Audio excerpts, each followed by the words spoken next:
like just historically growing up in the 70s and the 60s, artists always came out like when there was trying times, the Marvin Gaye songs and Stevie, like nobody, all of these artists, nobody could come up with a powerful song just to bring some relief to people, inspire people, trying to bring people together. No fucking body? That shit's crazy. I didn't. I like.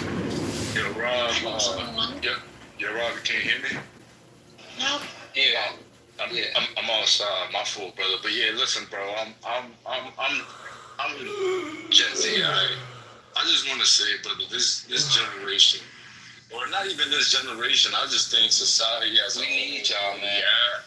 Nah, but listen, where we at currently, timeline, man, it's that shit out there. Like, this is like, I often, whenever I would read on history or educate myself about history, and I used to just sit back and think, like, man, how did humanity allow this atrocity to happen?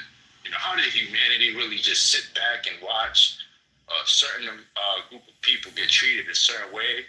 And I reflect on what is going on right now in Palestine.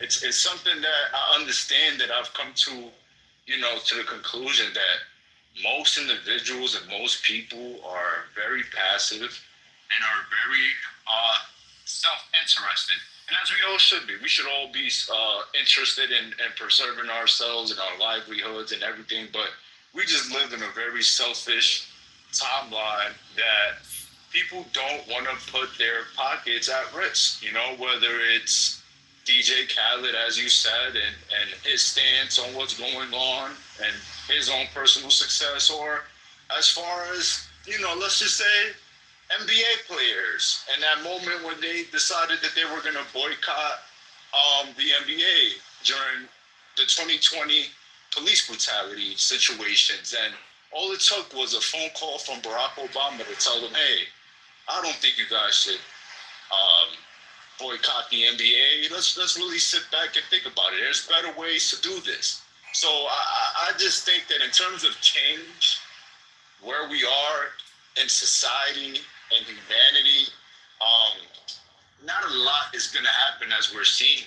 Like, we all know what's going on in Palestine is wrong.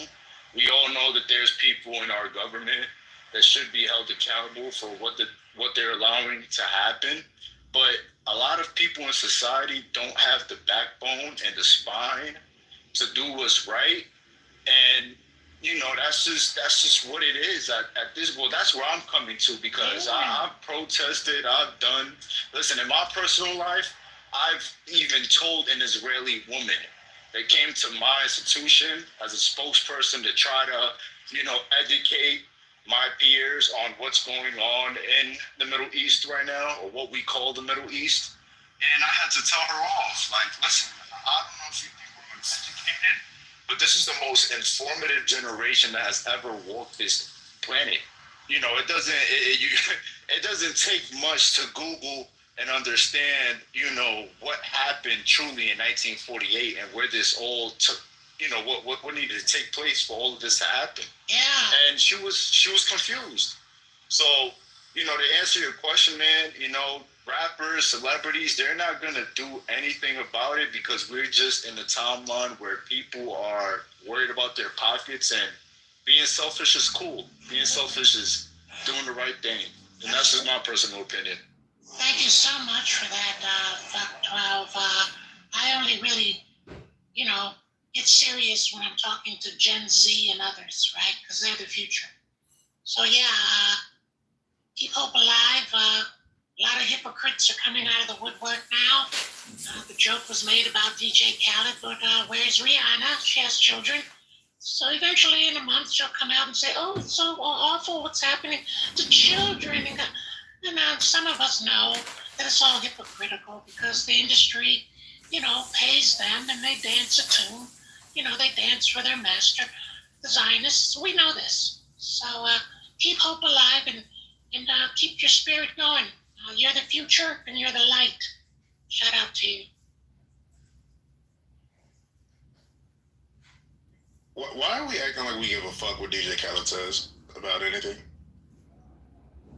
fuck all these mainstream establishment artists. Y'all still ain't bring me into the light. I don't even know what we talking about. Why was DJ even mentioned? What happened? He's a supporter of Palestine and the whole occupation. No, his heritage is from there, right? Yeah, right. Dave Chappelle. I thought you were talking about. There's too many talking. That's why I couldn't understand the first time. Yeah, let me go ahead. I'll shoot for all it the again. information is done. People have asked him to, have a voice. You could go one night. So he had a voice on the beach and talked about it. Is that the problem? No, there's a recent picture. The beach. Okay, guys, there's a recent picture. You probably will see it on your timeline of DJ Khaled. And when you look at the picture, can't wait for you guys to see it.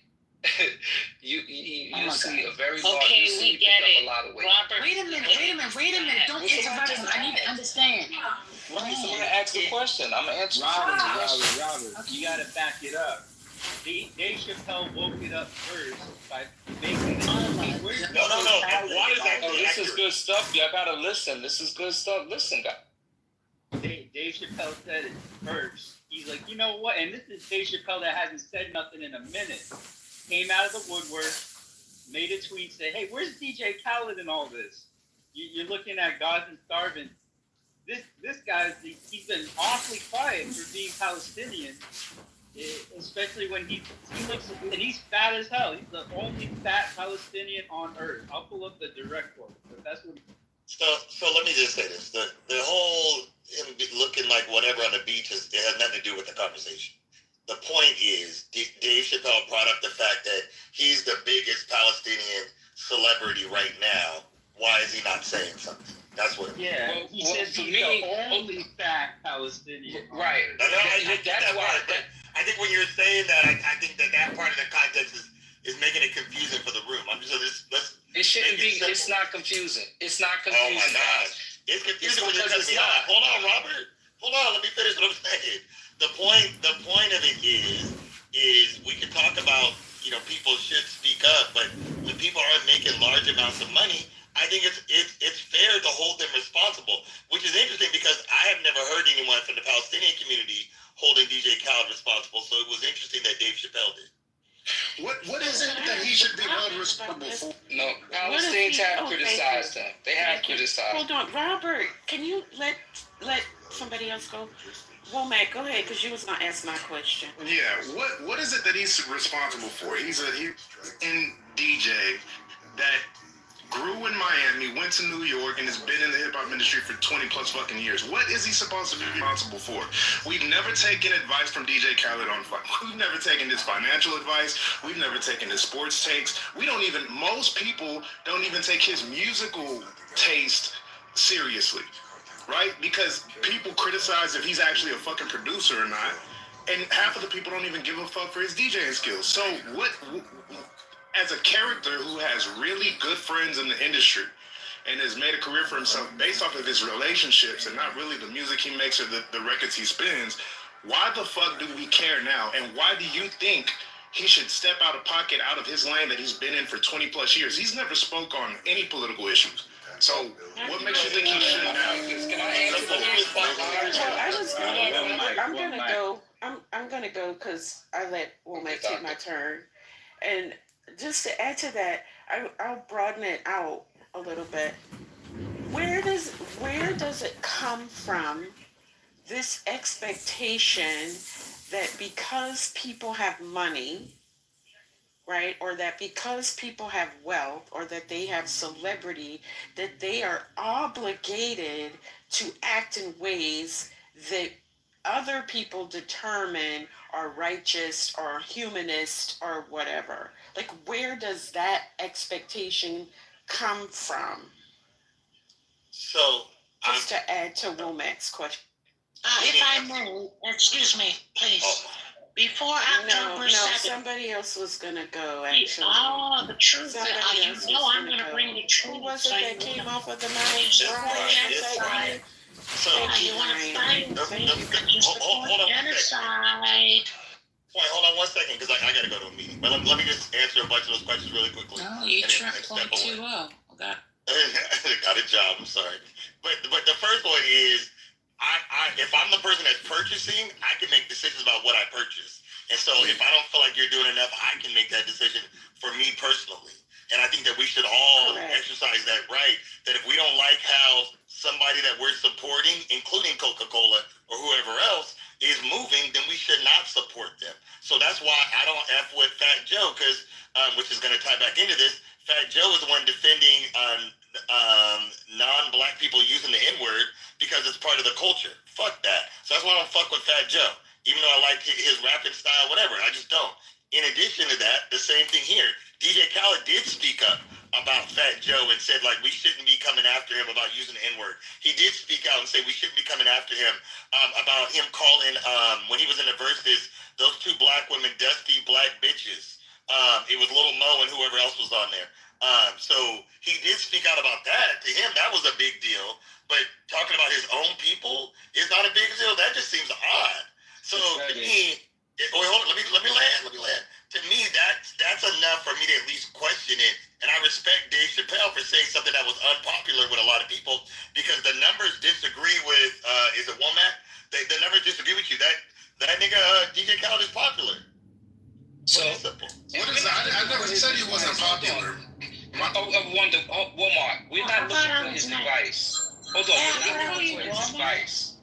We're looking for him. We're looking for him to use his people. People are looking for him to use his influence. People are looking for him to use his influence to show some level. What's your new name, Robert? Oh yeah, so that's it. That's what people are hopeful for. Not advice, but simple fucking empathy, simple acknowledgement of the fucking shit that's going on in your homeland, man. That's it. Nobody's asking him to be an advocate or do anything to the extreme. But God darn, you like nothing. You don't acknowledge nothing. This is just moral grandstanding, though. The shit, it's not about grandstanding. This is, you know why? Because Buddy just talked about Fat Joe. He let you finish, so let him. Yeah, it's about like, and yes, Palestinians have echoed their concerns or their wishes that they would, he do something or bring some type of attention. Yes. Okay. That's all I'm saying. Like, y'all ODing, like. Okay. So go ahead, Womack. This is moral grandstanding. Hold on, point. You can go right after me. This is just some moral grandstanding bull. So, Buddy, whoever it was that brought Fat Joe hasn't had a record in forever. You're not gonna convince me you're boycotting Fat Joe's fucking music, right? DJ 22 or 21, some shit like that. He hasn't even been doing music like that in the last 3 or 4 years.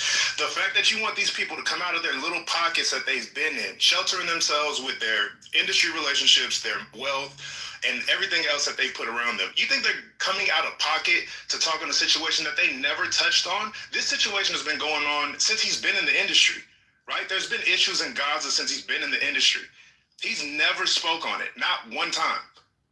The fact that you think that you can just guilt trip somebody into stepping out of their own pocket is fucking weird to me, because what is the purpose? We're gonna argue about DJ Khaled for another hour, and nothing's gonna change. And he's not gonna, even if Khaled spoke on it, it wouldn't change a thing. That's just my only point. It wouldn't change shit. All right. I notice you're trying to silence me, and I know the reason why. And the reason why is this, because before October 7th, there was nothing but Palestine coming out of DJ Khaled's mouth, and you can go double check that. Once October 7th broke, DJ Khaled knows he works for Zionists, and he better shut the fuck up. Dave Chappelle said what he said, but if you really, really understood what he said, he was going way, way over DJ Khaled's head. He was going to the Zionists that own the record industry. And he's basically saying Rihanna even is quiet. Beyonce has children, she's quiet. And DJ Khaled, you fat fuck, you're from Palestine. So the issue is what's going to happen to Dave now, because he went after the power structure. You thought he was going after DJ Khaled, but that's your small mind. So the issue is, this is why Kamala lost. And that's why you've been silencing me and don't want me to speak on the stage. Nice to work. All right. Right? You're triggered. All right. I know Okay. you're triggered. The audience knows you're triggered. Okay, thank you. All right, I have an administrative. Hey, point. You said what you said. Yeah, but you never stopped anyone else and slowed anyone else down, saying, okay, then, only me. Why? Because I know the truth, and I know you know the truth, and it's bothering you. So here's what we're facing in America now. Under a dictatorship, your balls are being squeezed by the orange cheetah, and he's hired the same people used to do the genocide to come do it to you through Palantir. But you're going to find out later. So thank you. You're welcome, babe. All right, I have an administrative situation. Somebody has Mr. Barefoot. He needs to get some shoes on his feet. Michael Barefoot blocked. Who's got Michael Barefoot blocked? It's crazy.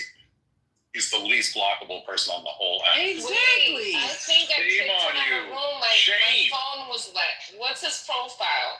You said Michael Blackfoot? Barefoot. Barefoot? B-E-A-R. He's But barefoot. it's B-E-A-R.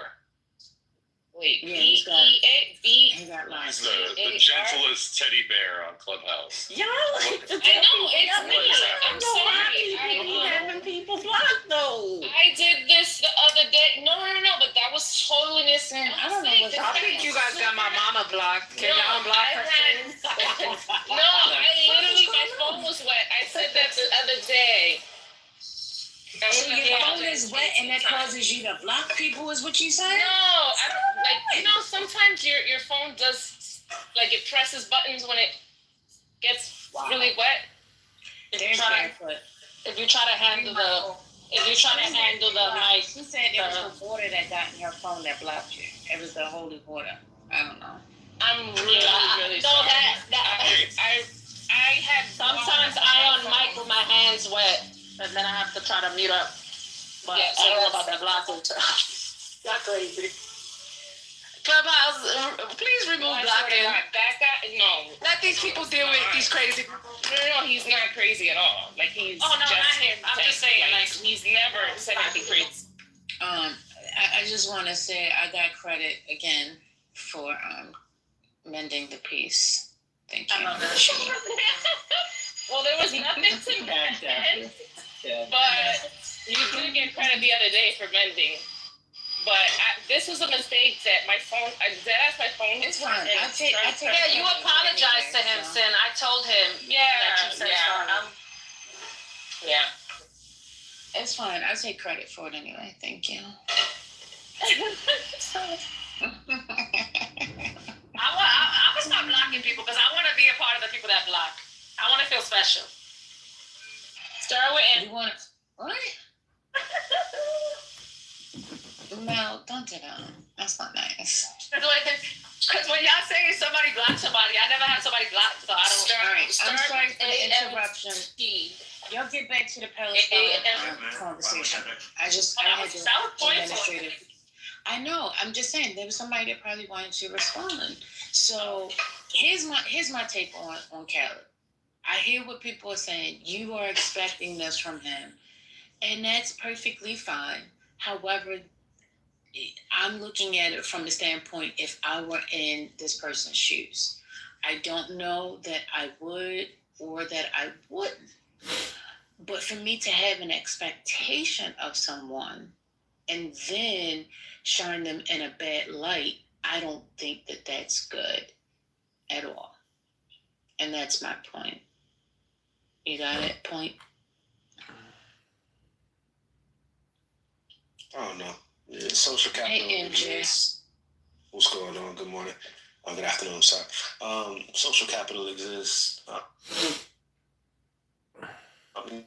They're leveraging their celebrity, their personality, all of these things, and they've put themselves in the position to be critiqued on every single day.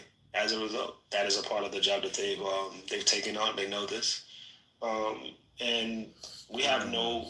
There's nothing on us to be silent about that. We have no imperatives. No. It's not our prerogative to be silent on how we feel about their responses to things that we feel that people in the public sphere should be responding to. And silence on an issue that's serious in the public sphere is something to talk about. And then particularly with somebody who's actually from that area with family, oh my God. Yeah, we don't owe that to him to be silent or to not have a critique on any moral basis. You can see he's silent, say something. Like, the problem is we're not saying anything at all. The problem is nobody's saying anything. The problem is everybody's just like,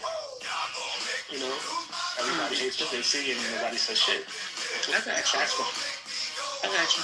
But my thing is, for me, if there's something going on in your life that's personal, and then people start asking you questions about what's going on in your life, right? And you don't care to discuss or give them that information, you have the right to that privacy. He has a right to his privacy. He doesn't have to come out and say anything. It's not mandatory. Yeah, you can want what you want, but everybody's old enough for your wants not to hurt. So you better scratch your ass and get glad. Like, yeah, but you old people need to get off Clubhouse because you don't understand, and it goes way over your head. This is why Kamala lost. Because he didn't connect the dots. Hold on real quick. So, why is it every time I'm speaking, it's hold on? And other people speak, if you never say hold on to them. And I know why you do that. Because now you're sitting in your shit that Kamala lost. Now you're thinking back, and then you'll connect the dots to understand that's why I'm not finished. That's why she lost more than 15 million votes because of the fucking issue we're discussing right now. And that's why you have the orange Cheeto up your ass. And you don't want to look at it because you know it's true, but you're hypocrites. The issue is not DJ Khaled. Robert dropped something. You don't even get the underlying. And you're still focused on a fat guy on the beach. That shows where you are. And in 6 months, then you'll go, oh my God, I get it now. It's too late then. So it's just like the video you were listening to, the clip you were listening to about Nancy Pelosi's trades. 45 days after the bitch made the trade. I mean, you guys, this is why I troll you. Thank you. Thank you. So Khaled is not obligated to do anything, but everyone got their own opinion. To me, he's spineless. How do you have a platform and you don't say shit about what's going on with your own people? Period. Yeah, He's we fucking know that. spineless. Yeah, we know that, but the issue is bigger than that. I'm trying to think. Yeah, so Well, to be fair, like if we're talking about an artist, he is technically a business, and businesses operate using what's it called? Business ethics, right? They have a thing called corporate social responsibility. So every company or any entity that is trying to make money always considers their business ethics, because the way that they're perceived is very important, because they know that if I'm doing the wrong thing socially, I'm going to be held liable and accountable for that. Right or wrong? Is that something that we're all aware about here? Sure, but you don't go boycott every company who hasn't spoke out against what's happening in Gaza. You don't do that. Hold on, brother. So I disagree with that, because again, if I use the example of the 2020 protest when it came to police brutality and the death of George Floyd and Ahmaud Arbery and Breonna Taylor, companies were jumping out the gate and virtue signaling, saying that, hey, we stand with Black people, we are listening to your plights and the things that you're going through, and we know it's wrong. They were coming out and saying statements like that because they knew that, hey, they could be next. They could be boycotted next. They could be protested next. So I disagree with that. You can disagree. That doesn't make it true. I mean, and not to mention those particular situations that happened that you just spoke on happened in America. There is no corporate gain by and large for being a political figure for what's happening in Palestine for a lot of these companies. I'm not saying what you're saying isn't right. I'm not saying that what's happening over there isn't wrong, and I'm not saying that they shouldn't say anything about it. I think everybody should point a light on it. But what I'm saying is there is no, if there's a random fucking tech company, there is no incentive for them to just say free Palestine on their fucking header of their profile page or of their website. It doesn't make sense. So your argument, while I get some of what you're saying, doesn't apply across. Please. So hold on real quick. Let me just respond. So I disagree because, again, you can see it right now, even what's happening or what happened with universities and what Trump had to do because certain universities were taking stances because their student body were holding them accountable. This definitely affects us. I mean, AIPAC is one of the biggest lobbyists in our country. So what happens over there directly affects us. It affects us to the Why point are we that talking about an impact? Impacting I said AIPAC. I know, but you're saying that it impacts us. It affects us. I'm saying, why are we talking about? Okay. No, go ahead. I'm listening. Because I'm trying to understand what you're asking me. No, I mean, I want you to go ahead with your submission. I'm just trying to figure out why are we gearing off. I don't think that's his submission about saying that it doesn't impact us. I feel like you're going deeper into I'm saying point than what we were talking about. I'm saying that it does impact us, and I'm stating why. And I said how a lobbyist. Because you were talking. Hold on. Oh gosh. Hold on, Factuel. Because you were talking over First Lady, you missed what she was asking. She understands that you're saying it impacts us. Her comment was she can make her comment. Go ahead, First Lady, because he didn't hear it because he was talking. Yeah, I was just trying to figure out how is that relevant to Womack's point, because Womack isn't making the point that it isn't or can't be impact or affected, to us, or an impact to us. You know what I mean? Yeah, so I'm just trying to figure out why. So I'm even more confused because I was directly answering that. He said that something happening in the Middle East does not affect us, and that's what he was speaking on to the example of the police brutality example that I used, and I'm saying that so he made a point about it not being impactful. Okay. Yeah, let me clarify that point. My point was not that it doesn't affect us. My point is the companies that we should boycott are not incentivized by just randomly speaking out on that particular issue. Not that they shouldn't, again, but there's a bunch of companies who just are not incentivized to do that because their customer base is not going to be affected if they do not speak on it. So rather than politicizing their companies, okay. So now that you stated that, I disagree because Starbucks was directly impacted. Because Starbucks lost a lot of fucking money throughout these last 2 years. They look at their circle, they're using it. No, they actually did. Hold on, stop fucking interrupting me. No, stop fucking interrupting me. Are you good? Are you good, bro? Everybody go mute. Okay, so if you're talking over people, then you can't be mad when people talk over you. So if your rule is, if your rule is you don't want to be interrupted, then don't talk over people. So with all due respect, I did not. Because you cutting me off. Because I'm trying to bring the temperature down with everybody bickering back and forth, sir. I understand that, man, but I myself did not interrupt anybody. Everybody can hear what's being said. I understand that, ma'am, but I was interrupted. That's what I understand that, ma'am. I was the one that was interrupted, and I was responding to the interruptions. But what I'm saying to you is, you're not recognizing that you were also interrupting. You interrupted and you talked over Womack, right? You interrupted. He was responding to me. And you're interrupting and you're talking over me now. All I'm saying is, if your rule is you do not want to be interrupted, then you should not interrupt. So you got I think you got about 15 seconds, and then we're going to go to Odie. Please, nobody interrupt so he can wrap it up in 15 seconds, and then Odie can make his comment, and if necessary, they can have that thing back and forth. And then after Odie, it'll be Johnny's. Y'all can have it because I lost my point. Okay. Odie's on the phone.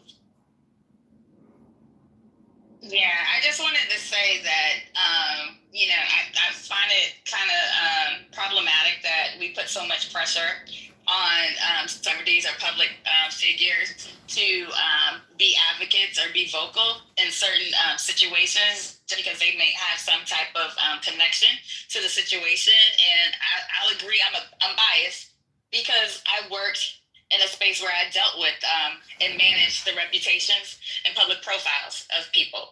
But who's to say that, because this happens a lot, people who have persuasion and influence and they have reputations and they have power and prominence, who's to say that they're not doing things behind the scenes or in private? Because a lot of people, the most savvy people in a lot of deals and negotiations are made, they use their public influence to make deals and advocate privately because they don't want the glory and accolations, because they don't want the PR ops, they don't want the press photos. So I just want to put that out there. I'm not saying I know particularly what DJ Khaled is doing, but a lot of people do that, and then it takes like sleuths and a lot of people, a lot of digging for people to realize what happened months later because it wasn't supposed to be private. I just think that.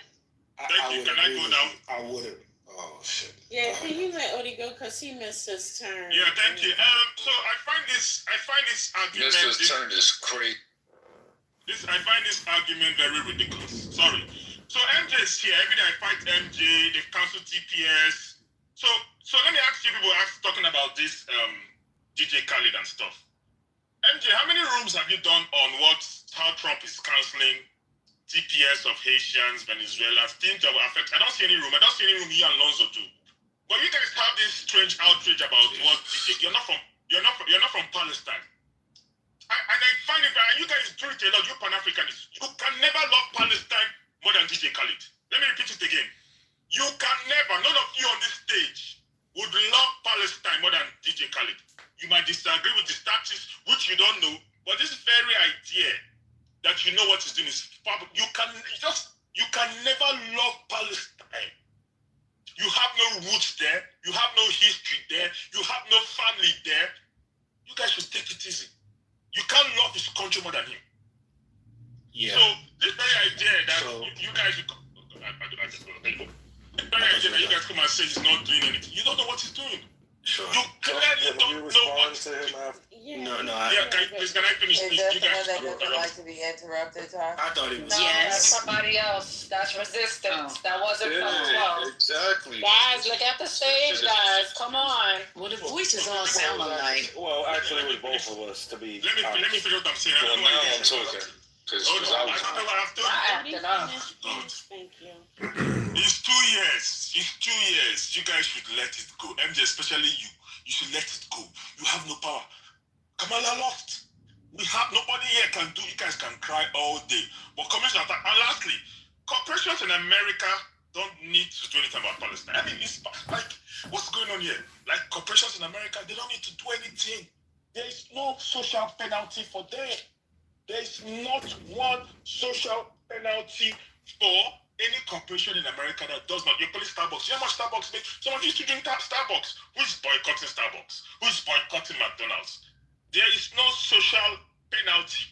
The thing that people should have done was to make sure that Harris, if you care so much about Palestine, if you care so much about people dying, you should have made sure that Kamala Harris won. But some of you said she's a killer. She's genocide, and now you want. Can you stop it? What's wrong with you guys, man? I mean, these are the things you guys do. None of you here is Palestinian. None of you here love Palestinian than anybody. So, I mean, you guys should control yourselves, I beg. What's the party like? What happened? Free Gaza now. Free Gaza now. So let me figure out what I'm saying. So this am I a mod? If I start moving people down, it's me asking I'm rude. You guys should taper your expectations. You have no power. You should have. Let me repeat again. 2024 elections was a defining moment for you people. For you guys that are so pro-Palestinian. The pro-Palestinian movement is dead. You can't protest anymore. People protesting Trump is done. Trump is giving you the real treatment that you felt that Joe Biden was giving to you guys. You can't even protest. You can't talk too much. They'll just arrest you. You should have fought for it and did what you want. So you cannot come here and be shouting DJ Khaled or I care so much. Some of you were shouting and saying there's no difference between Biden and Harris. I mean, Harris and Trump. I guess you can see the difference now. Trump has openly agreed to Netanyahu's plan for Gaza. I expect you guys should start a protest. Start protesting. Lastly, let me end with this. Oh my God, Odie. Now, seriously, now you're being abusive. Oh, let me finish. You on a 12-minute rant. All right. I said this time, I've only spoken for 3 minutes. I look at the time. First lady, he interrupted me, and I had to give 50. All right, babe. I got it, babe. Go ahead. Odie. Come on. I beg. Go. So this very idea, let me tell you, you guys will come 2 years time, 3 years time, you'll be talking about Gaza, and I'll point you, and then nobody lost because of pro-Palestinian people. You have no power. You lost because of immigration and this trans movement. But you guys can be crying every day. Some of you guys have mobilized people like MJ, mobilize your Florida Democrats to go and fight for the Palestinian people. You sat there and you leveled about, and you guys lost Florida by 25 points. Thank you. First Lady, can you translate that, please? Can you translate that into my... No, thank you. That's going to take too long to translate. Can I respond? Jesus Christ. Okay, wait a minute. One second. So, FUCK 12 is supposed to get in there. Resistance is supposed to get in there. Or was that you? MJ wanted to talk to. But that was MJ. He talked directly to me. I think I'm a quick response. Okay. Yours is never. What language is that? Put your seatbelt. Incredibly brief. Stop silencing Fuck 12. Stop silencing Fuck 12. Now, Fuck 12 will speak. I wasn't to give him the floor. So, I'm going to tell you what Khaled should have done. Right? Just like what you did to me just now, you tried to make it such that I'm not speaking on Haiti. When Dave Chappelle said that, I would have publicly, like I'm going to publicly to you right now, do my Haiti work in real life, right? I do actual things, right? I don't need to profess. I don't need to, have some kind of political speech 24/7 on what I actually do to change lives in Haiti every single day, what I've dedicated my life to, right? So, right, what you're saying about me and what I do from the country that I come from is rooted in ignorance, and you should, right, shut your mouth. That's what Khaled should have done to D.L. Hughley. That's what he should have did to Dave Chappelle. But I'm doing with Odie. Thank you. We're done. Go ahead, FUCK. Go ahead, Fuck 12. Should I let him respond first, or should I go? No, fuck that bullshit. Let's move on. Come on, go ahead, respond if I can respond. I'm dead. Come on, I'm dead. All right, but so I just wanted to say that voting for Kamala Harris would have not done anything for the Palestinian plight. She herself is a Zionist. She has said, and her stance on it has always been, especially during presidential debates, that Israel has the right to defend itself, which, nobody disagrees, but that clearly states the side that she's on. She's been very diplomatic when it comes to the Israeli Zionist aspect of this conflict, and voting for her is what many Arabs, especially those that come from Palestine, did not want to do. That's why she lost that voting block. So I think, let me see how you pronounce Odian word. That's why a lot of people would not have won or gained anything despite who they had voted for, because both presidential candidates are clear Zionists. So I just wanted to state that. So let me give me 1 minute. Let me put a poll. You see why you can just say no, especially Americans. They did a poll in Palestine themselves. 75% of the Palestinians during this war wanted Harris to win. So you say that Harris and Trump are the same thing. Then you guys are so ridiculous. A poll came out from Palestine. They wanted 75% of people in Gaza wanted Harris to win. So I don't get what you're talking about, but it's okay. Don't worry. We are testing. You know, there's something the Bible said. The Christian Bible says, "My father whipped you with canes. I will whip you with scorpions." What Trump is doing that is whipping them. So they was able to get. So they were. Women, nobody else get in there. Nobody else getting there. Resilience. What's going on? Resilience. You getting in or no? Resistance. No, I'm just waiting for you. You know, like I said, I got mad. You want the ping pong to continue? It's resilient today. I want to state to that gentleman that sounds like he's either be nice. I'm gonna definitely be nice. Either he's she gonna translate. Don't worry, she gonna translate. Either he's ignorant to facts or he's just. I'm not going to. I'm not going to tolerate this guy. I'm not going to tolerate this guy. I say that to say this. Shut up, DJ Khaled. Once again, DJ Khaled's family, his own family. Odie, be quiet. Odie. I'm not tolerating insult from you. I know you. I didn't insult you. Translation, please. I didn't insult you. So thank you. He said he will not take the DJ Khaled's family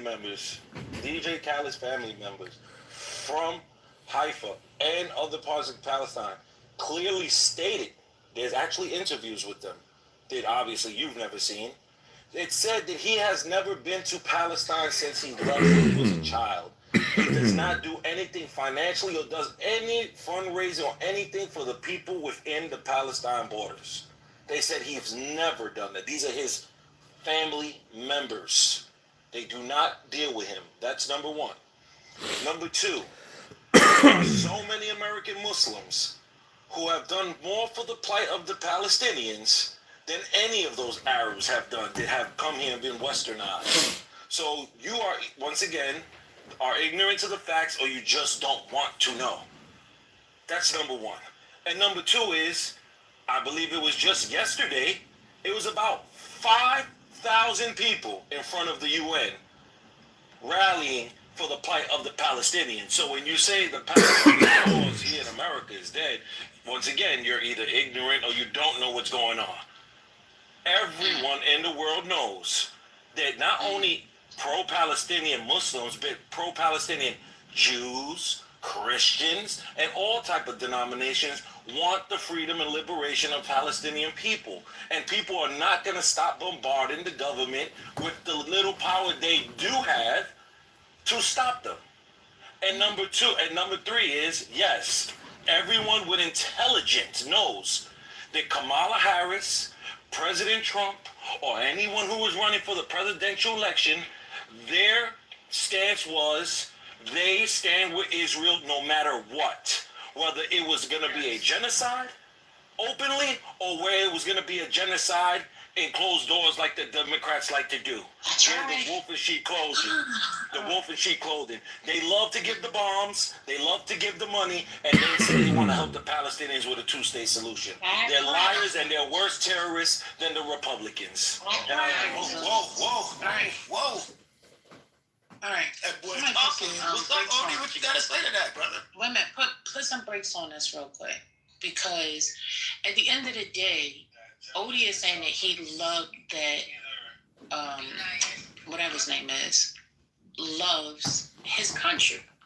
You're saying that he doesn't love his country because somebody then said that he has never been back. Just because I haven't been back to somewhere doesn't mean I don't love it.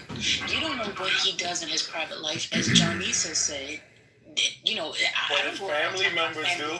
But his family members do. No, that's not true. So you the way that man posts when he's in DR. Excuse me, I will not be fucking interrupted. I am talking. And I will not be disrespected on my motherfucking stage. You understand me? Don't do it. Yeah, First Lady. Time all day long. Wait a minute. Who was that? Go ahead, say it again. I was just rooting for you, my bad. You're going to be in a groove rooting. So, like I was saying, at the end of the day, your family doesn't know who you screwed last night. Okay? Or, better yet, they don't know who you're going to screw tomorrow. Right? They don't know if you cheated on your wife or your husband or whatever. So, for somebody to sit there and say, oh, they know what this person has done, you don't go around telling everybody what you did. Like, if I go and feed the homeless, I don't put that shit on social media. When I go to my kitchen and I'm doing different things or whatever, I don't go around telling people, oh, listen, this is what I did. If I went to my bank account and I went and I blessed somebody, I don't go around telling people that. So just because you think you know something, that is your assumption of what you think you know, right? So again, I hear what you're saying based off of what you think you know and the evidence that has been presented to you, but at the end of the day, we don't know for sure. Yes, we do. Okay, you're right. You're right. You're gonna go, Odie, because I want to say something. Let me tell you something. When somebody has pride of their country, they talk about it, and they post about it. That man posts every summer Barbados and DR living his motherfucking best life. Let's be very clear.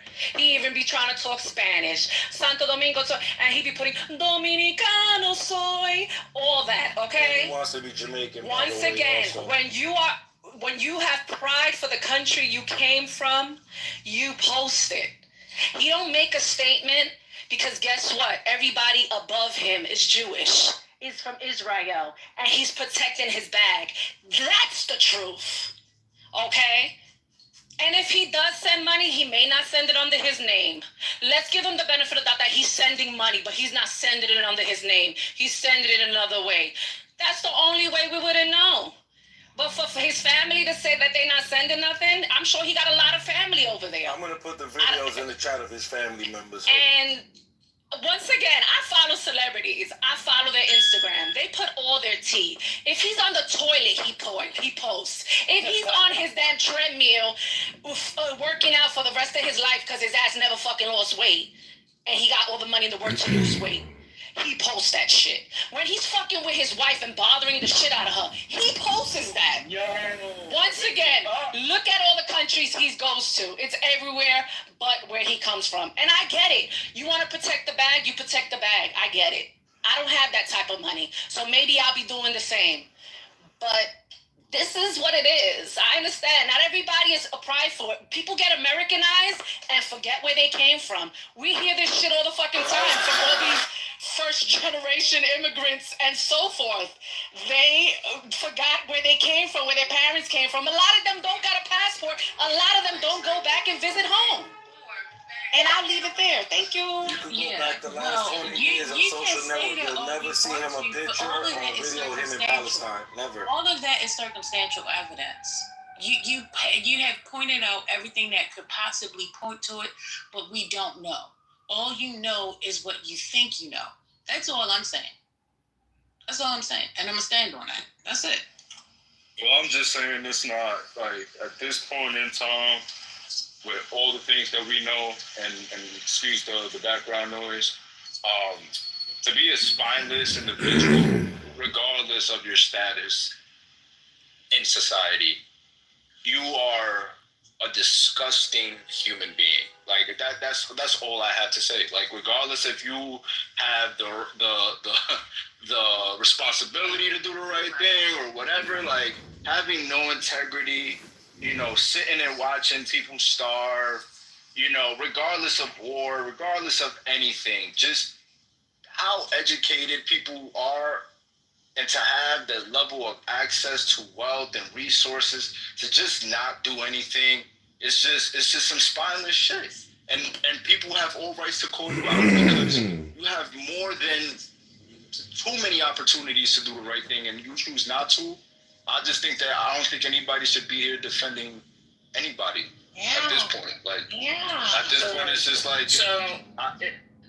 Okay, sorry. I just want to say this. I know people that are in the movement, and it's not an easy thing to almost give up your life, right? But there's plenty of people in America and worldwide that have lost their jobs. I have a friend that, I've said this before in this room, she's being followed, harassed. Her kid, they went after her job. They went after her kid's job. They are trying to get her kicked out of certain boards that she's a part of, things that she's been, a lifelong member of. So they're trying to remove all sorts of opportunity financially and just all sorts of things because she's standing up for Palestine.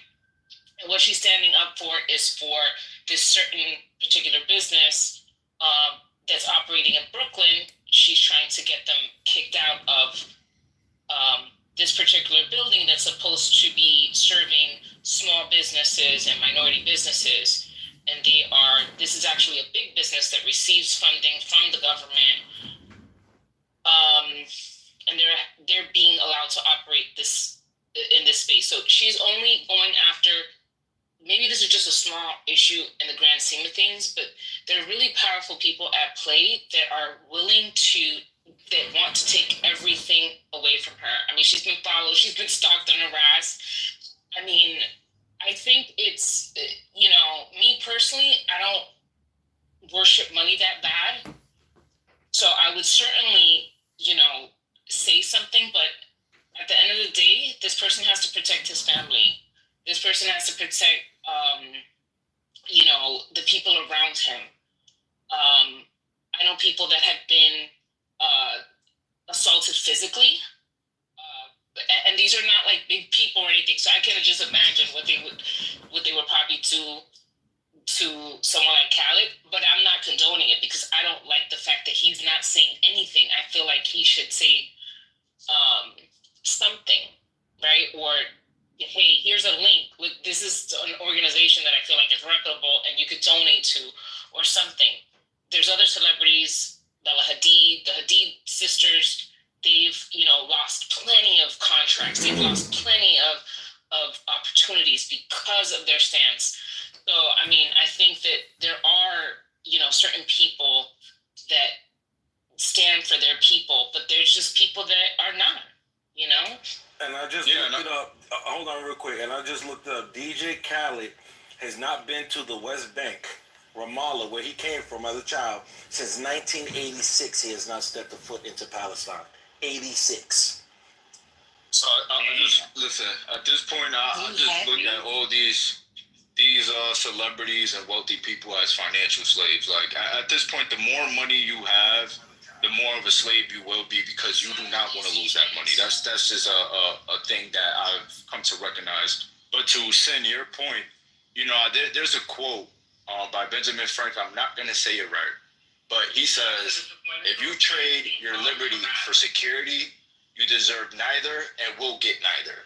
And I believe that at this point, we're just showing the powers that be that, hey, all you have to do is apply a little bit of financial pressure to people, and they will fold, they will bend, they will go against their own integrity and morals to keep whatever money and little status and little value that they think they have, instead of doing the right thing. And to me, and I said that before when I first came in the room, like I sit back and I used to read history and look at slavery, look at what happened in Nazi Germany and all these other crimes against humanities that happen. And I would just always wondered, like, yo, what did people think? Were people not saying, yo, this is wrong? And here I am living in it in 2025, and I'm already seeing what it is. People just don't want to, and I said before, people are just self-interested. They're just selfish. Instead of saying that, wow, this is a real issue. We all, in the grand scheme of things, are getting fucked regardless. Inflation is higher than it's ever been. The wealthy are getting like Elon Musk is projected to be the first trillionaire in history, and we are fighting for crumbs. When people there's people that wake up in this world that don't even get the opportunity to even fight. They straight out the womb, starving, and we're here discussing like our luxuries. So for I don't know, maybe it's a philosophical thing, but for me, it's like, how are we supposed to improve the world that we live in if we're still operating in mine? Like, we should really take some time out to really think and say, hey, like, certain things aren't just worth it. Because at the end of the day, it might be them across the pond. Yeah, it is. It might be them across the pond, but tomorrow it could be you. Mm. And brother, everything that you said, I wouldn't disagree with you on. The only thing is, I'm not in a place to judge anyone. Because guess what? I don't know their heart. I am not God. So we could pass judgment all day long, you know, and do all those different things. I choose not to. Y'all go right on ahead. Well, he happens to be a Muslim, so we have something in Islam that a beautiful tradition and a beautiful understanding of our text. Absolutely. And we know that yes, you may not be able to read someone's mind or no one's heart, but intentions are based on actions also. And that's how we know. So his actions that showed he knows no concern, nor he is in no way does it matter to him the welfare of the Palestinian people. He does not want to get caught in the politics because he doesn't want to lose wealth, because that's what's important to him, his lavish lifestyle. And that is apparent by his actions. Point blank. You can try to defend it all you want. That's your prerogative. Wait a minute, hold up. Because I'm a respectful person. Again, don't say I'm not being disrespectful. anything. Ma'am, with all due respect, you said... Excuse me, sir. Listen to what I'm saying. I'm not trying to defend anything. Period. That's it. You can continue on. I'm not trying to defend anything. Go ahead. Continue on. Okay, well then when people try to say that we don't know what he's doing, or neither do they. We once again know what he's showing with his actions, and that's what we're gonna go about, since none of us know. And the fact of the matter is he doesn't care. Okay. Because we surely know that Jennifer Lopez just 3 days ago donated $3 million to the Palestinian cause. How do people know that? People's hearts. I just want to know, did you guys go to like this special MRI class? No, we got the revelation from the Almighty God, so we know these things. At the end of the day, so you telling me that God told you that DJ Khaled is not doing these things, is what you're saying? No, I think what he's saying, that's amazing. What I'm saying is... Hold on, listen. All right, go ahead. No, what he's saying is this. 2 months before the election, we knew Kamala was going to lose because of no radical stance on Gaza. You want to interrupt me because you don't want the audience to know the truth. I'm not interrupting. We knew she was going to... Well, how come everyone can speak but me? The audience is wondering. Go ahead, baby. But I was already going ahead. I know you want to keep stopping me because that's the hypocrite stance. That's why you have Trump. That's why he's going to slap the shit out of you all. And that's because the last chance you had was through Kamala. If you had convinced her, not you personally, but the movement, had convinced her to make a stand on Gaza, she would have gotten 13 million more votes. That's what's hurting you now. That's why you're under Trump's orange dick. And so therefore, the Gaza that you refuse to look at, you're experiencing now. It's happening to you. You get it all well out? Said. That's well said. It's only going to get worse if we look away. Did you get it all out? Yeah, I want the young people to be aware. So forget these older people because they don't get it. They're going to figure it out and understand in 9 months. But you young people already get it, like fuck 12 and resistance and water. So keep going with what you're doing. Because that's the reason we're in this shit, is because of no stance on Gaza. And that's why we're faced with this clown Trump. So just like you laugh at MAGA saying they fucked around and found out, no, motherfucker, you all fucked around and found out, and you're going to find out for another 11 years because Republicans ain't coming out of office. So that means you don't live in the States. That's going to be your Gaza. So you don't live in the States. So you're not. I'm telling you the truth. Part of us. And I know it triggers you. I know it triggers you. That's why you want to interrupt me. You know, you've been talking for a minute. I can ask a question. Listen, point. Don't piss me off. Because you know, we go together. So don't do it. Yeah, Odie, why are you so silent? Keep Nigeria alive. Look at Tinubu. Your own Gaza is happening in Nigeria. So stop all the hypocritical bullshit, you older people, and let the young people move forward. Give them all the financial support and all the information they need behind the scenes and get the fuck out of the way. Anyway, so you live in the States, yes or no? Okay. So you're not going to be impacted. It's just us that's going to suffer. Got it. I told you that 2 months ago. You're fucked. Yeah. Whatever point. Girl, I'm not. You said I was going with you, so I'm not worried about it. Listen, I'm not worried about it, just like you're not worried about it. I'm worried about fuck 12, resistance, and water continuing the mindset. Oh, that was the other thing I wanted to say. F12 said that they should be the moderators. They shouldn't have voted for Kamala. Because they should be the moderators. Yeah, they have the information. Well, they can go and open their own space, and you can go in there and help them. Or you can go open your space, and all of y'all can go in. We know that. We know that. We're trying to have another division. Here. No, I definitely agree with that. That no one should have never voted for Kamala. All the Democrats, absolutely. See? I'm saying. See? Well, I didn't say that. I just want to I'd rather know the terrorist than the one that's hiding doing terrorism. It's the resistance one. Yes. Got it. Because we knew what Donald Trump was going to do. That wasn't a secret. No, but what the Democrats were going to try to do. So who should have voted for resistance? Who should have people voted for? He's not lying. No one should have voted. We should have withheld our votes. All of the Democrats should have withheld their votes. Ain't that about Everyone. What happened? Whatever would have happened then. Civil War, whatever would have happened, I don't care. The point is, no one should have ever voted for none of that corruption. Yes, right point. We should listen to resistance. Nigga said vote for the. No, I don't hide, my nigga. I'm out on the front line. I'm out in the front lines. I'm in the front lines. When the last time you shot a gun, bro? When I had to do my 15 years in prison. You shot a gun in prison? No, I was convicted for taking someone's life. You could be next if you want. Oh, please. Please, my Lord. Why would you do that? Since he's questioning my gun. Since he's questioning my gun game. I'm going to have to bomb the room. And she allowed to be. He's cool. Is that cause? Because these are the cowards that wouldn't harm a fly.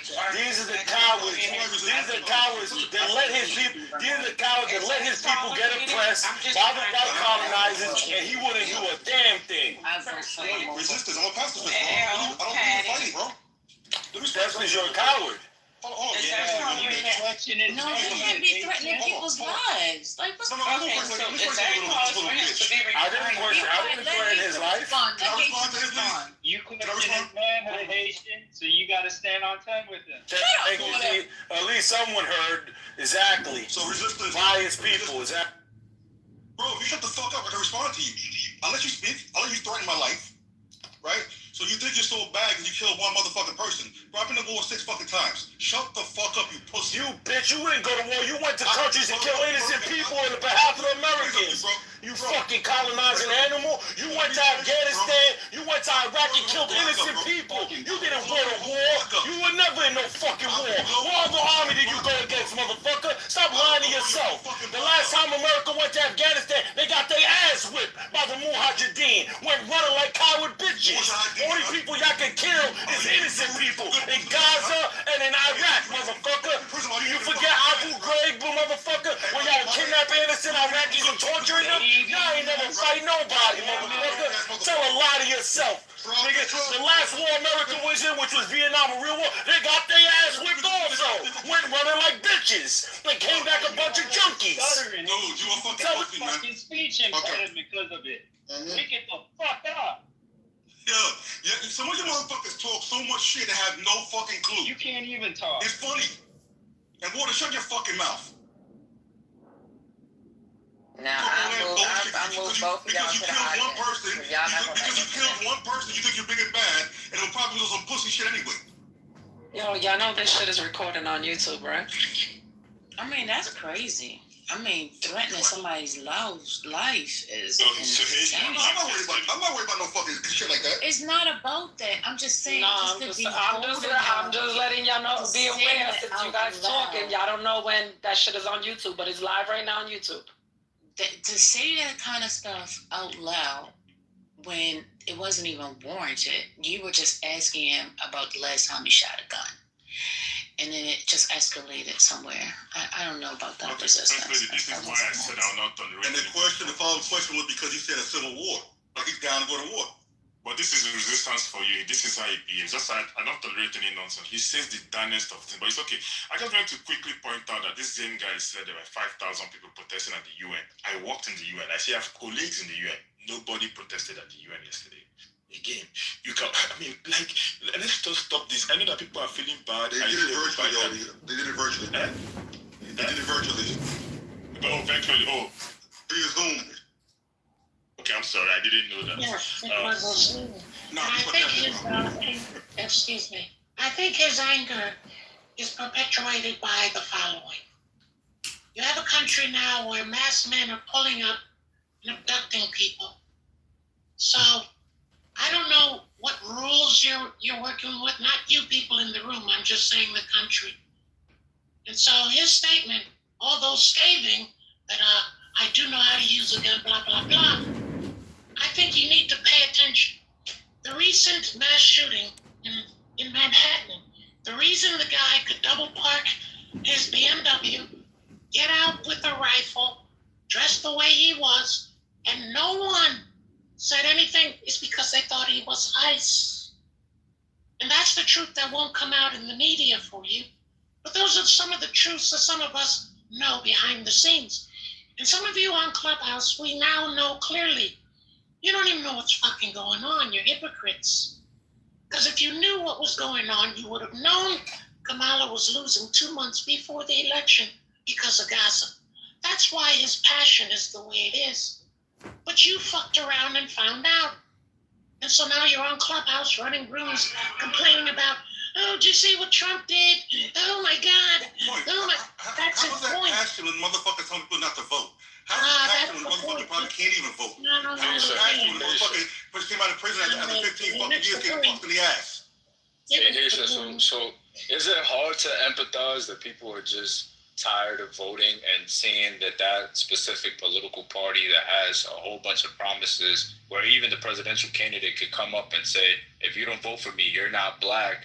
But when it comes to black people, black problems, black needs, black wants, there is no type of urgency, no type of prioritization, nothing. When it comes to black people, it's, hey, there's a whole bunch of people in front of the bus. You're going to have to wait in the back. I hear you, bro. So listen, I'm not a Democrat, right?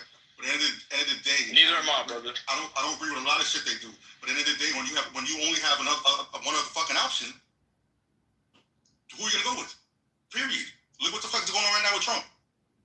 So for people to say, oh, you should have held your vote from Kamala or fuck the Democrats, you'll be fucked more. At least you can fuck with some fucking Greece. Well, now you can't fuck with no loot. Well, for me, the way I look at it is that I'd rather see the whole shit burn down. And I think, in my opinion, I'm willing to ride out this uncomfortable ass ride because that's what it is. So what about the kids? What about the kids who starved to death? That's what it is right there. You're gonna vote. So hold on. One second. That's what it is right there, Fuck 12. Exactly what you said. People want to see America burn down to the ground. You guys hate Democrats so much you want to punish Democrats by not voting for stupid ass Jill Stein or whoever the fuck else because you want to see America crumble, bro. Well, that is hyperbole. That is hyperbole speaking. That is no. I said that because no, that's me expressing the level of the, like, just destruction or whatever has to happen for people to wake up and say, wow, what did it take for us to get to this point? Repeat that again. Why don't I move to a different country? Well, because that is American value. A country where there's a prime minister or a president that what I'm saying, let me finish what I said. You're cutting off. You're in a matrix, man. You have a prime minister or a president. See if you can get citizens. Move to a country where there's a prime minister or some type of president that's going to represent your values. Okay. because there's not going to be a perfect president. But at the same time, when you're looking at parties in the United States, if you're looking for legislation that's going to benefit you, you're going to look towards Democrats. You want immediate gratification. You forget that you are not the only person in the United States. These policies have to complement not only you, but the people around you. All right, so real quick, for one, I'm an American, so I can definitely stay here and continue to criticize my country because that is what makes me an American. If I'm willing to sit Just go ahead and get to your point. Get to your point, because y'all complaining about the Democratic Party, but your ass So why is are good. you cutting me off, man? I don't understand why you're in your feelings. With all due respect, I'm not projecting onto you. I'm not cutting you off. I let you get your point off. Now let me get my point off. Yeah, I will continue to keep talking, and I will continue to keep talking. All right, so continue, What's next for you? So continue, ma'am. So continue. You keep disrespecting the Democratic Party, but that's where the Democrats. But guess what? They're the ones that's coming with the legislation that you need. Just because it's not perfect to you, it's not perfect for you, it's enough for this country. You got Republicans that don't give a fuck about you, how you wipe your ass, how you gonna eat, how you gonna live. They don't give a fuck about you. You're not in the top 1%. You are broke ass Dusty on this fucking phone talking to us and complaining about shit you can't have. You want shit. You want. Motherfucker, go do something about it. Okay, so thank you for the projection because you're entirely wrong about majority of the things you said, especially starting with the broke and dusty. I'm far from that actually. And two, the legislation. Hold on, man. The legislation that Democrats continue to push and advocate for again have done nothing for my party. I'm not loyal. See, that's the issue. People in this country are extremely tribalistic. And like I pledge allegiance to a fucking party.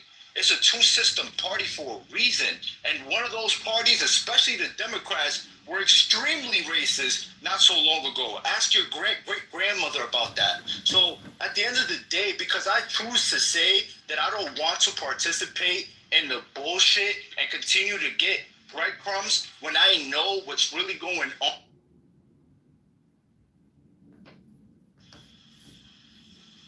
So you're just gonna continue to mute me? Like,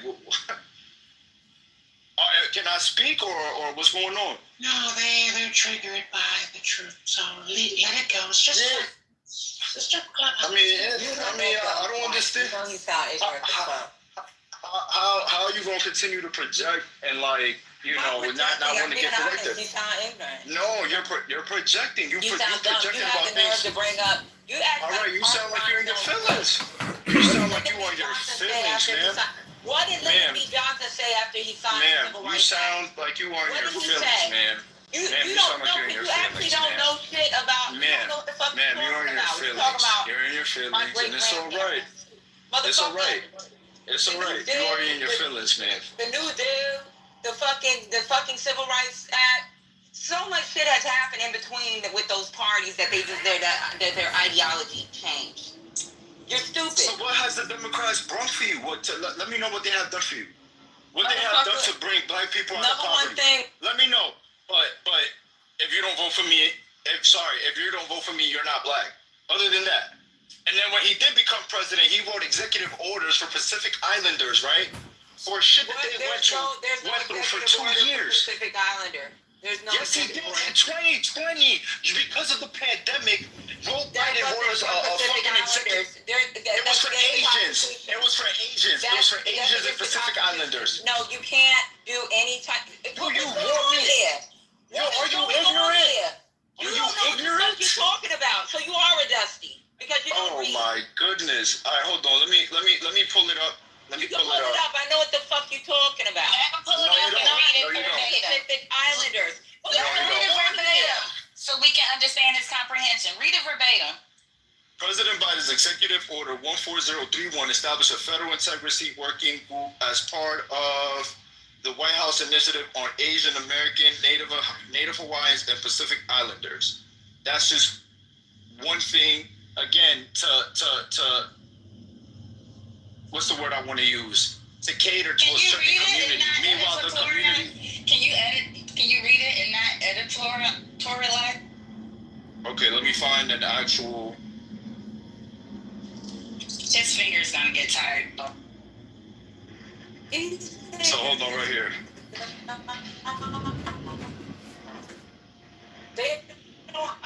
You cannot write any type of legislation.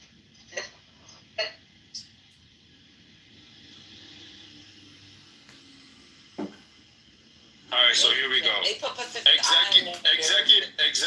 order on advancing equity, justice, and opportunity for Asian Americans, Native Hawaiians, and Pacific Islanders. By the authority vested in me as president by the Constitution and the laws of the United States of America, it is hereby ordered as follows. Section 1, policy, Asian American, Native Hawaiian, and Pacific Islanders, individuals, and communities are irrefutable sources of our nation's strength. These communities have molded American experiences, yada, yada, yada, yada, the richness of America's... You can't do the yada, yada. Read it. Are you guys going to really sit here and all right. Yeah. So these communities have molded American experience, and the achievements of AA and NHPI communities make the United States stronger and more vibrant.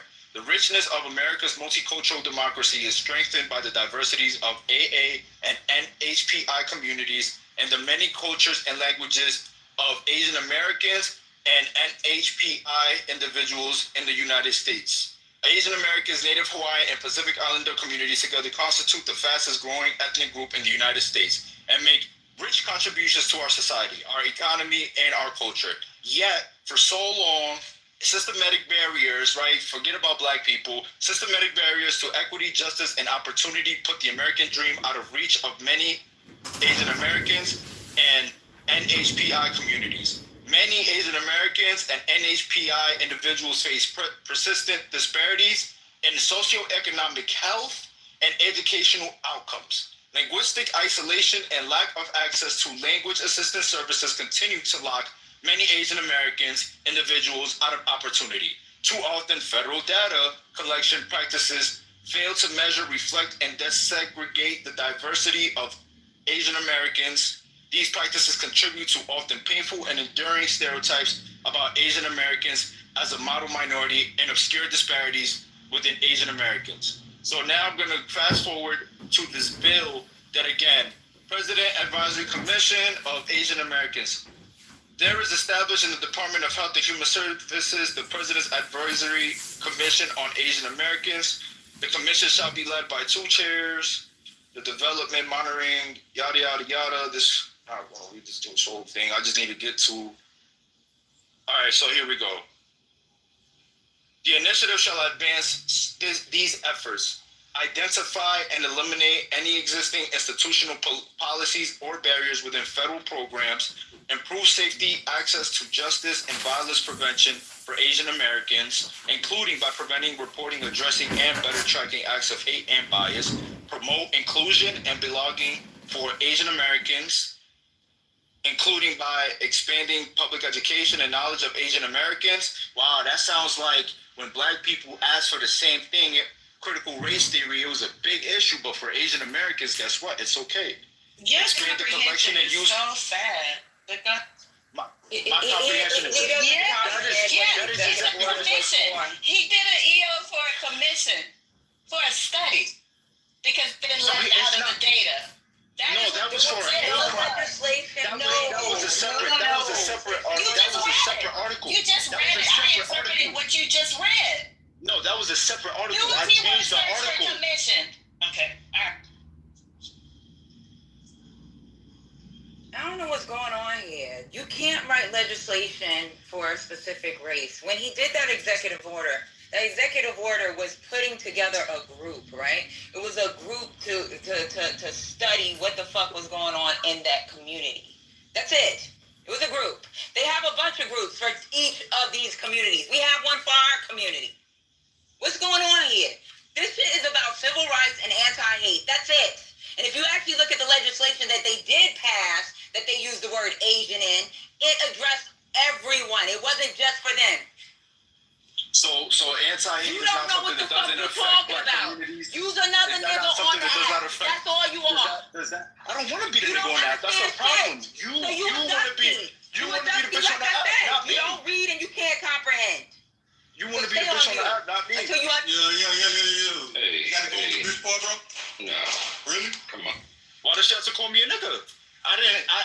use that word at all. Bullshit. Now you good. But she didn't call you out your name. I called you what you want. Hey, ML. Hey, brother ML. Fine people. Good to see you. We haven't seen you in place in a while. You have failed this quarter. I was Thank on you. vacation and You failed. social media break. You failed, period. I failed. Mm-hmm.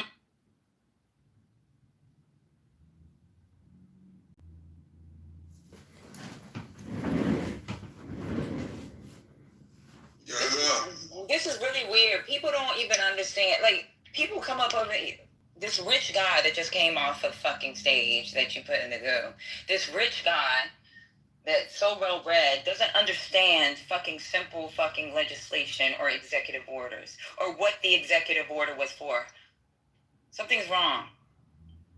Like, something's seriously wrong with fucking Americans. Because every one of y'all that come up here that's fucking MAGA or says you don't want to vote or says dumb shit like I vote for the terrorist I know or the racist I know, a whole black woman, the racist I know, y'all are crazy. Your mother should have squeezed the legs when you was coming out. Or she should just swallow before she was getting fucked. Swallowed. There you go. Wipe the ass on a napkin. Hey, yo, ML. See, what I don't understand. Can you hear me back? Well, they're all This is the first time I heard it. Can y'all hear me? Yes, we can, son. Okay, thank you. What I don't understand is why these MAGAs are so geeked to be part of a party that kicked their black asses out 50 years ago. I don't understand. They literally, when it was the Black People's Party, they literally turned around and said, we don't want y'all. So I don't understand why they going so hard for the fucking MAGAs. I don't get it.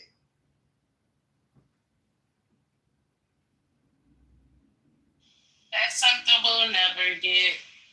That's just... Democrats have to be perfect. world. Democrats have to do everything perfect, otherwise we're punished or dragged. That's it. I mean, he said it.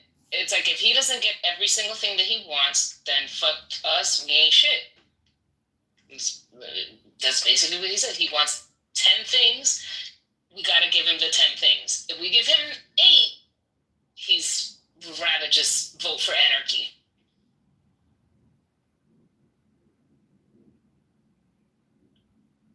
And I don't understand why.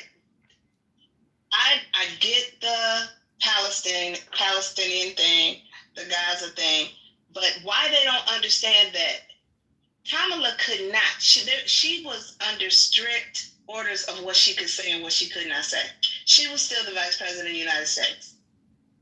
So I don't understand why they couldn't understand that.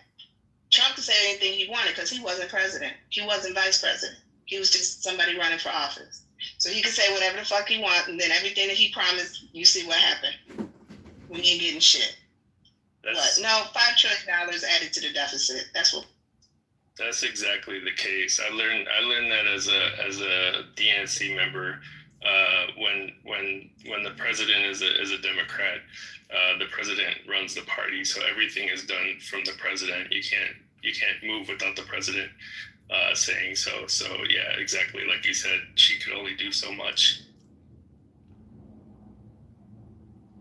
And not to mention, if a Democrat was to say half the stuff that Donald Trump said, they will not be getting a vote. Period. From their own party. And that's the truth.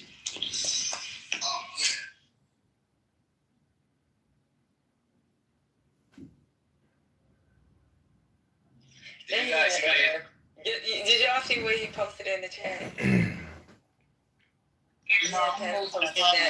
hate crime, the Asian hate crime bill. As if that was just specifically for Asians as well. Well, maybe we should tell him that we Asian in here. Maybe you should know that.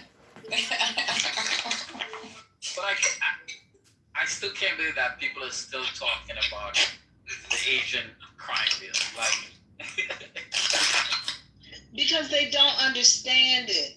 And they think just because it says the Asian crime bill, that it wasn't for everybody. They don't read, they don't research, they don't understand. It's just ridiculous.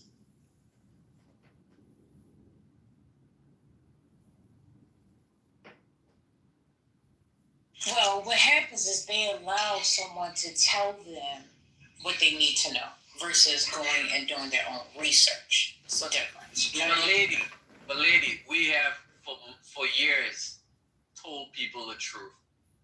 And what I find so frustrating is that you see them in another room or another conversation and they would regurgitate the exact false point that you had corrected and provided evidence, a source to back up whatever your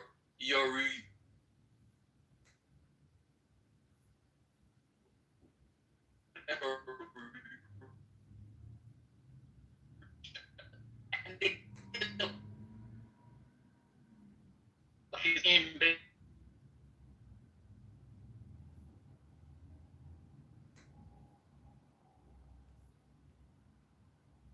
No, we lost My him. internet broke. Was that ML? No, we lost him now. He sounded like he's going through a tunnel. Yeah, we kind of lost Patty too. Yeah, I'm in a bad zone. Right there you go. ML, Okay, so yeah, I was saying that one thing that's so frustrating is that you meet certain people on this app and you have a conversation with them. You refute what they're saying, and you provide sources to back up whatever premise you. But then you sit them in another room and they regurgitate the same shit that you would push back on, that you would debunk before. Like apparently they didn't learn anything new. That's I find to be the most infuriating part of having conversations with MAGA.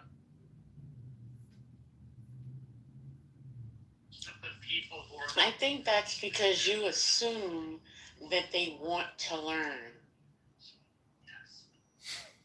That's a good point. But what's preventing them from actually consuming new information?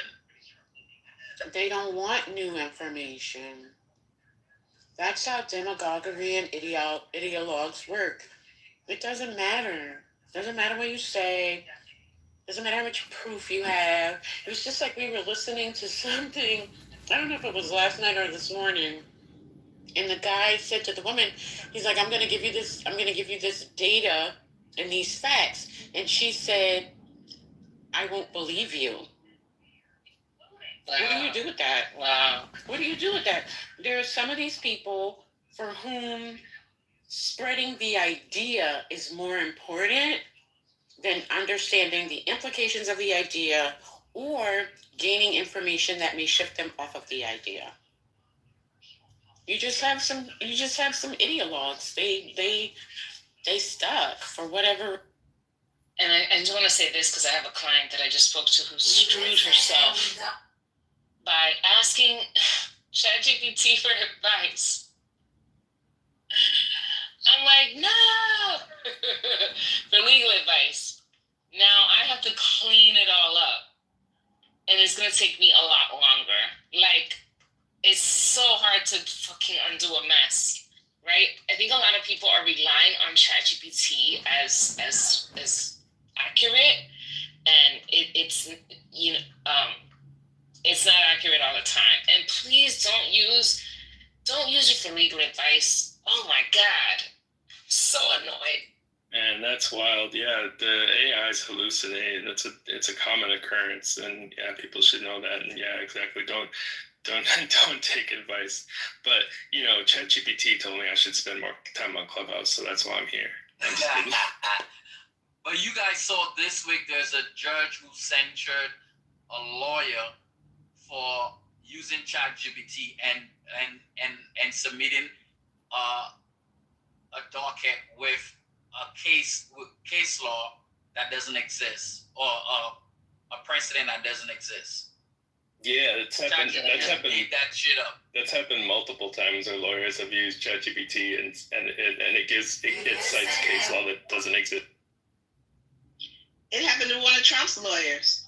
They caught it in one of his cases. Yes.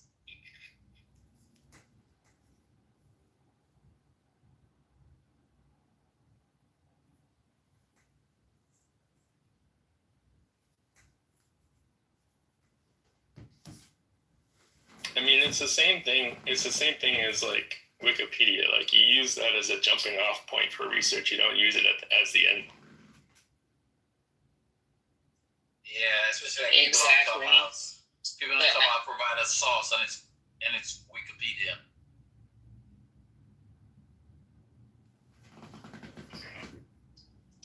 The only source on Clubhouse for me is Dr. AG.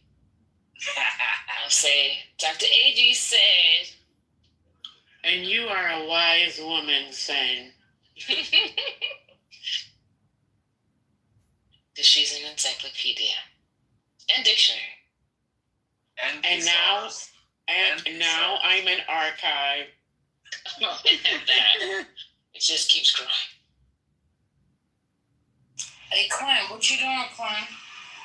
Why you down there, Quinn? Where you at, Quinn?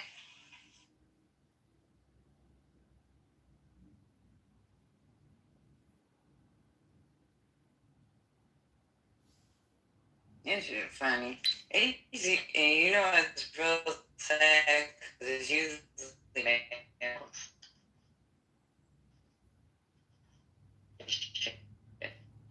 We listen and we don't judge. I got kids by my uncle. All three of his, and my baby daddy think the kids is his. You see that video I sent you, Betty?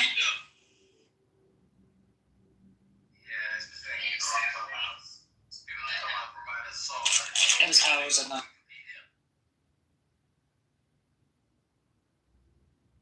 No, I'm relieved.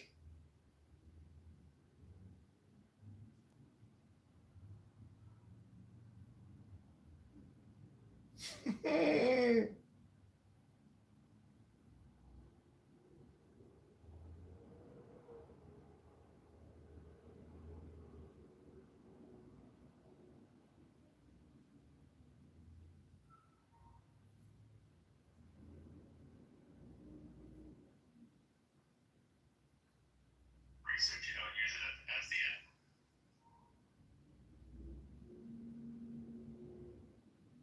Resolution number 2024.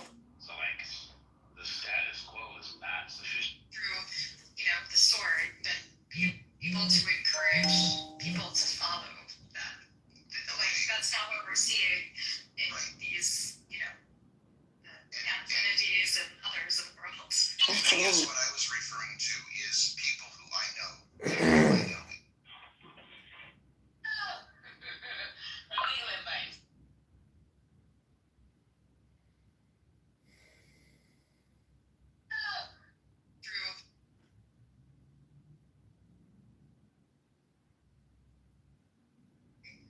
There is no incentive for them to just say free Palestine on their fucking head.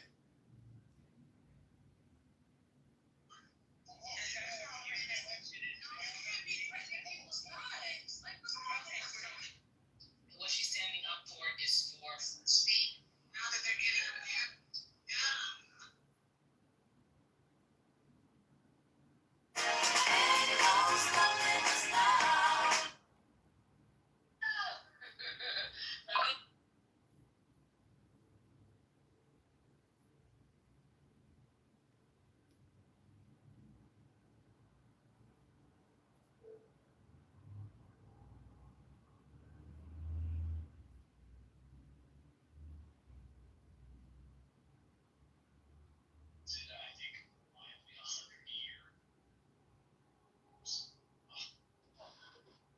I love it.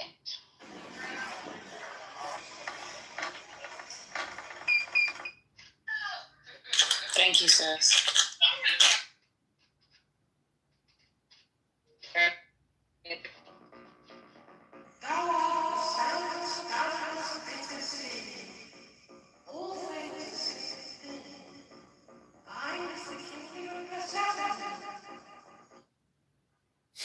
Smash, Marry, Kill.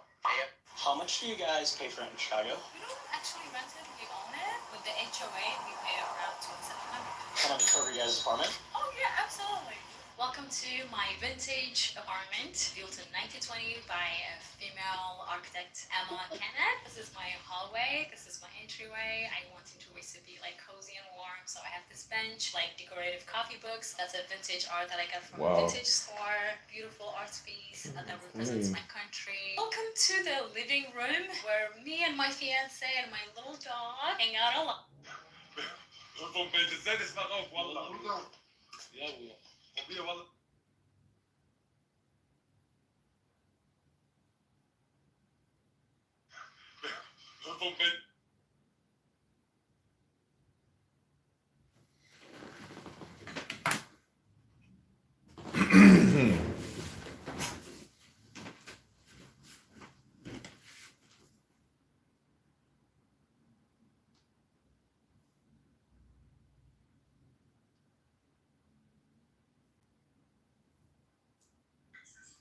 Oh, look at that crazy, man. I think that the idea of tenure should get thrown out of the fucking window. I think that if you're a bad teacher, it should be easier to fire you. The fact that you're responsible for the education of the youth of this country, and you got a job that it's one of the hardest to fire you, it's backwards. We should make it very easy to fire teachers. No, I completely agree that we should make it easier to fire teachers, because I don't, in my opinion, I don't think your issue is necessarily that they're overpaid. I think their issue is that they're getting paid something that would be considered overpaid for people that don't have the skill set of what it should be to be an effective teacher. Because I feel like the majority of those competent teachers left after the pay. And when the kids started getting way fucking crazy, just like, yeah, I'm not getting paid enough to deal with this shit. And then they dipped out. And that was it. Those are the good teachers that we had. Like, they got pushed their fucking point after I don't know how long doing it. And then we had to get some shitty fucking replacements of just anybody we could find and make sure there's an adult in that classroom in some way, shape, or form. And then, yeah, it seems like they're being overpaid for the work that gets put out because everybody fucking left because of the pay. And now we only have the shit scragglers that are there to work for I don't know what. Unless you get like a fucking, you know, a diamond in the rough like myself, and then you get someone who actually gives a shit about wanting to teach the kids and set them up for the future, right? You get half the people that are there just because they need some cash for part-time or want to be a substitute fucking teacher and then accidentally ended up staying in the classroom. So I don't think it's all completely on the teacher, especially when you have some parents that, as much as the teacher does teach well, as much as the teacher does do things in the classroom, as much as he does try to keep you engaged, they don't discipline their fucking kids. Their kids don't pay attention in class. They're super fucking disrespectful. When they get back home, they act out that same fucking disrespect they give to me to their parents. Those same parents don't do shit but kneel and bow the knee to their fucking child like they run the household and not them. So a lot of the time, while I will say it's not like teachers have no fault in this whatsoever, because I completely agree. There's some of my coworkers that I don't think should be fucking teachers because they teach like shit, and I wouldn't want to be in that classroom. But at the same time, it's not like I can't also understand, like, hey, their classroom might be shitty, but you can't be a good fucking parent either. It goes on both ends. It starts at home and ends in the school. Both have responsibility. Yeah, there's other problems with the education system. The fact that we have compulsory education, and in some states you refuse to allow parents to send their kids, direct their tax dollars to allow somebody to escape these failing schools and to be able to use those funds more wisely to put kids in an education modality that might be better suited to their kid. I'm a big believer in educational freedom. I think that you should, as a parent, be able to direct those tax dollars in any way you seem fit to be able to deal with the education of your kids. But there's many people that disagree with this. What they prefer is that you trap people into failing schools. And you make it compulsory that the parent must send their kid to this failing school. And by the way, if you don't send your kid to the failing school, you can actually go to jail because education is compulsory.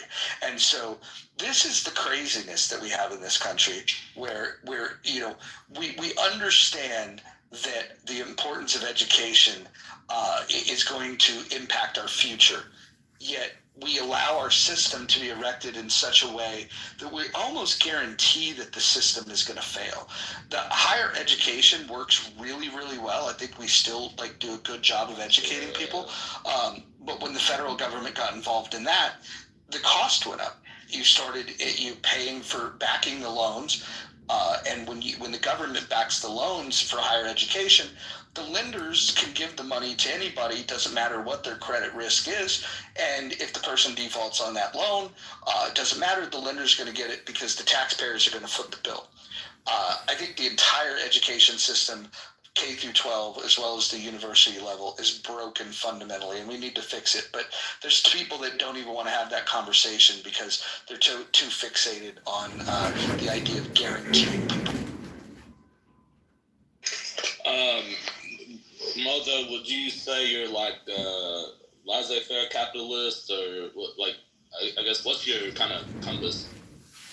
Oh yeah, I am definitely a capitalist in its purest form. I would, if I had my way, I would the same way that you guys want to separate church and state, I would want to separate the market and state. I don't believe that the way that we allow government to interfere and put their hand on the scale of the market makes sense at all. In fact, I would completely privatize education if it were left up to me. The only thing that I think that the government should be spending taxpayer dollars on is to fund the military, fund police, and to fund courts. That's the extent of the government that I think we should pay for at the federal. And I guess in terms of, I guess what I'm gathering from hearing you speak, because I've heard you speak a bit, but not like a ton, but I guess you're not necessarily looking for equality or even equity. You are more so looking for maximalization of profit and the freedom of a market to do that of its own, like however it wants to do it. Well, first of all, that's a good catch. I don't believe in equality. I think it's an illusion. Milton Friedman said that if you put equality in front of liberty, you get neither. But if you put liberty in front of equality, you get heapings of both. I think he's right about that. I think we should recognize that people are not equal. The knowledge, skill, and ability of the people on this stage are all very different. And I think we should factor that in. The only thing that we should be focused on when it comes to being equal is equal protection under the law. And I think when people are fighting for equality of outcomes or even equality of opportunity, they're actually disregarding and fighting against the notion of equal protection under the law. Fundamentally, I believe that the best system that we could have is one where you're free to succeed or to fail. The one thing I would disagree with is you said that the focus should be on profits. That's the goal for business owners, is to be profitable. But my concern is more on the freedom to allow businesses to fail or succeed. If they're profitable, it's because they ran a good business. If they fail, then so be it. That's part of the process also. I definitely don't think that you should be guaranteed a fucking profit. I think you should have to work for that. Definitely. And then the last thing, because that gives me a good idea, and it just frames, further future questions. The last thing, when you say, when you talk about how, the separation of state and market, I guess, kind of what comes up in my head is, before we had certain laws, there were things that I think were objectively bad, like having children working in coal mines and that sort of conditions. So I think that I view at least some level of state intervention as necessary. What's your kind of stance on that side? I think understanding that the harm reduction is what we should be aiming for. Some child labor laws are written ridiculously. While I don't think kids should work at a coal mine, you have to think about, at a time, my grandfather who raised me worked at a coal mine when he was a child in the state of Colorado. And the economic conditions were such where he and his brothers needed to find employment. They quit school to go find employment, and the only place that was hiring was the coal mine.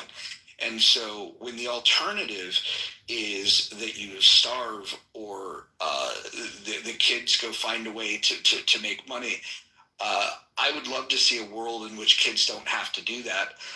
But what we've done is in this overzealous, we can't have children working, we're now preventing somebody that, let's say, owns a floral shop from teaching their kid the family business, for example.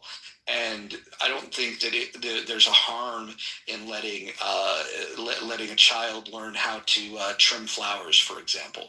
And so I think there's different labor that you could put kids at. I certainly am not an advocate for children, going into diamond mines. I'm not a supporter of that.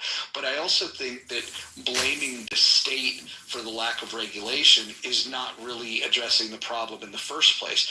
The first thing that I would look to is where were the parents that allowed their kid to go and work in the coal mine, and what were the parents doing? And then if their circumstances was so dire that working in the coal mine was actually going to improve the quality of their life, I think it would be immoral for the government to intervene in that. Okay. I'd like to hear your position on power, away from the capital, the money, paychecks. What forces are in play that gives the powerful, say a business owner, to make 400 times what his employee makes with let's say their staff is 10,000. How does that make sense that people just bow down like that? Well, why would we ever want to put a cap on what somebody, in comparison to what they pay I someone? mean, I can answer that, because when that's kind of the inherent issue is when you have one person or this very small group of people. And I'm not talking about small businesses, of course, but if you have a huge corporation, and the CEO is able to basically give themselves kind of whatever, and they're the business is successful, there's nothing stopping them from more equitably sharing those profits that business has made. I think in that sense, it's not that I'm advocating for a cap on what they can make. I'm more so advocating for a cap in the ratio, because the argument that people make is okay, if you're a CEO, you've got all this expertise, you know what it takes to run the business. I totally agree. People have no idea what goes into run, especially a really, really big company. So I'm with that, but is one person working 4,000? Are they 4,000 times working? That much harder, 10,000 times harder. I mean, there should be some sort of Well, if somebody builds a business that allows them to hire employees, and employment is a two-way street. I put out a job rec, you apply to it, you come and interview for it. Typically, you'll comb your hair nice, you'll shave, and you'll put on your Sunday best, and you'll say, I want this job, knowing what the pay is. Nobody's asking you to work for nothing. In fact, they're not grabbing people with a net off the street to come work for them. People are coming to that business and saying, that job that you need done and the pay that you offer, I would like that. And so that's a contract. And so when the employees are applying for those jobs, and the prices are set based on the value of the work that gets done. And again, that value is not based on how much profit the business makes. It's based on how easily replaceable you are. If you're a warehouse a worker, or you're a driver, it's not to say that the work that you're doing isn't physically demanding. It just means that there's a lot of people that could do physically demanding work, or that they could drive the vehicle. All they need is a clean driving record, and we can get them to do that. If you can use GPS and you can unload the truck and you're physically capable of doing that, there is a lot of people that can do that. And just the fact that you have the job doesn't mean that you're entitled to the money that the company makes. Where I think that we would find some common ground, and I think a better thing to look at is the role that government plays in these businesses. What you guys are asking for, it seems like, and you can correct me if I'm wrong, is some sort of regulation. You talk about ratios between C-level pay and the worker bee pay. I would rather have the government out of that, and I would also like the government to not provide subsidies to these businesses. I would also like to make sure that the taxpayer dollars are not going to bail out failed companies, especially in the banking sector, where when the bank is failing, we do a wealth transfer from the taxpayers to the banks because the banks were in quote-unquote crisis, and then the money that was given to them by the taxpayers, they then use to pay bonuses to the executives. There's definitely some obscene things that go on at corporations. There's no doubt about it. But from my vantage point, all of those obscenities that we see come from the fact that the government has an unhealthy relationship in the business sector. They create regulatory agencies that provide favor to specific companies within certain industries. They deem that some companies are too important to fail. And they invest in them in the beginning, they invest in them in the middle, and even if the business fails, they give them more money. I think all of that should stop. I don't believe that the government should be giving these handouts. What we have today is exactly what Benito Mussolini envisioned in Italy. The idea of corporatism, the unity of government and corporations. So I think that I have a lot of smoke for corporations. I just point it in a different direction. The solution that it seems like you guys are asking for is for the government to get more involved. I'm suggesting that the government should not be.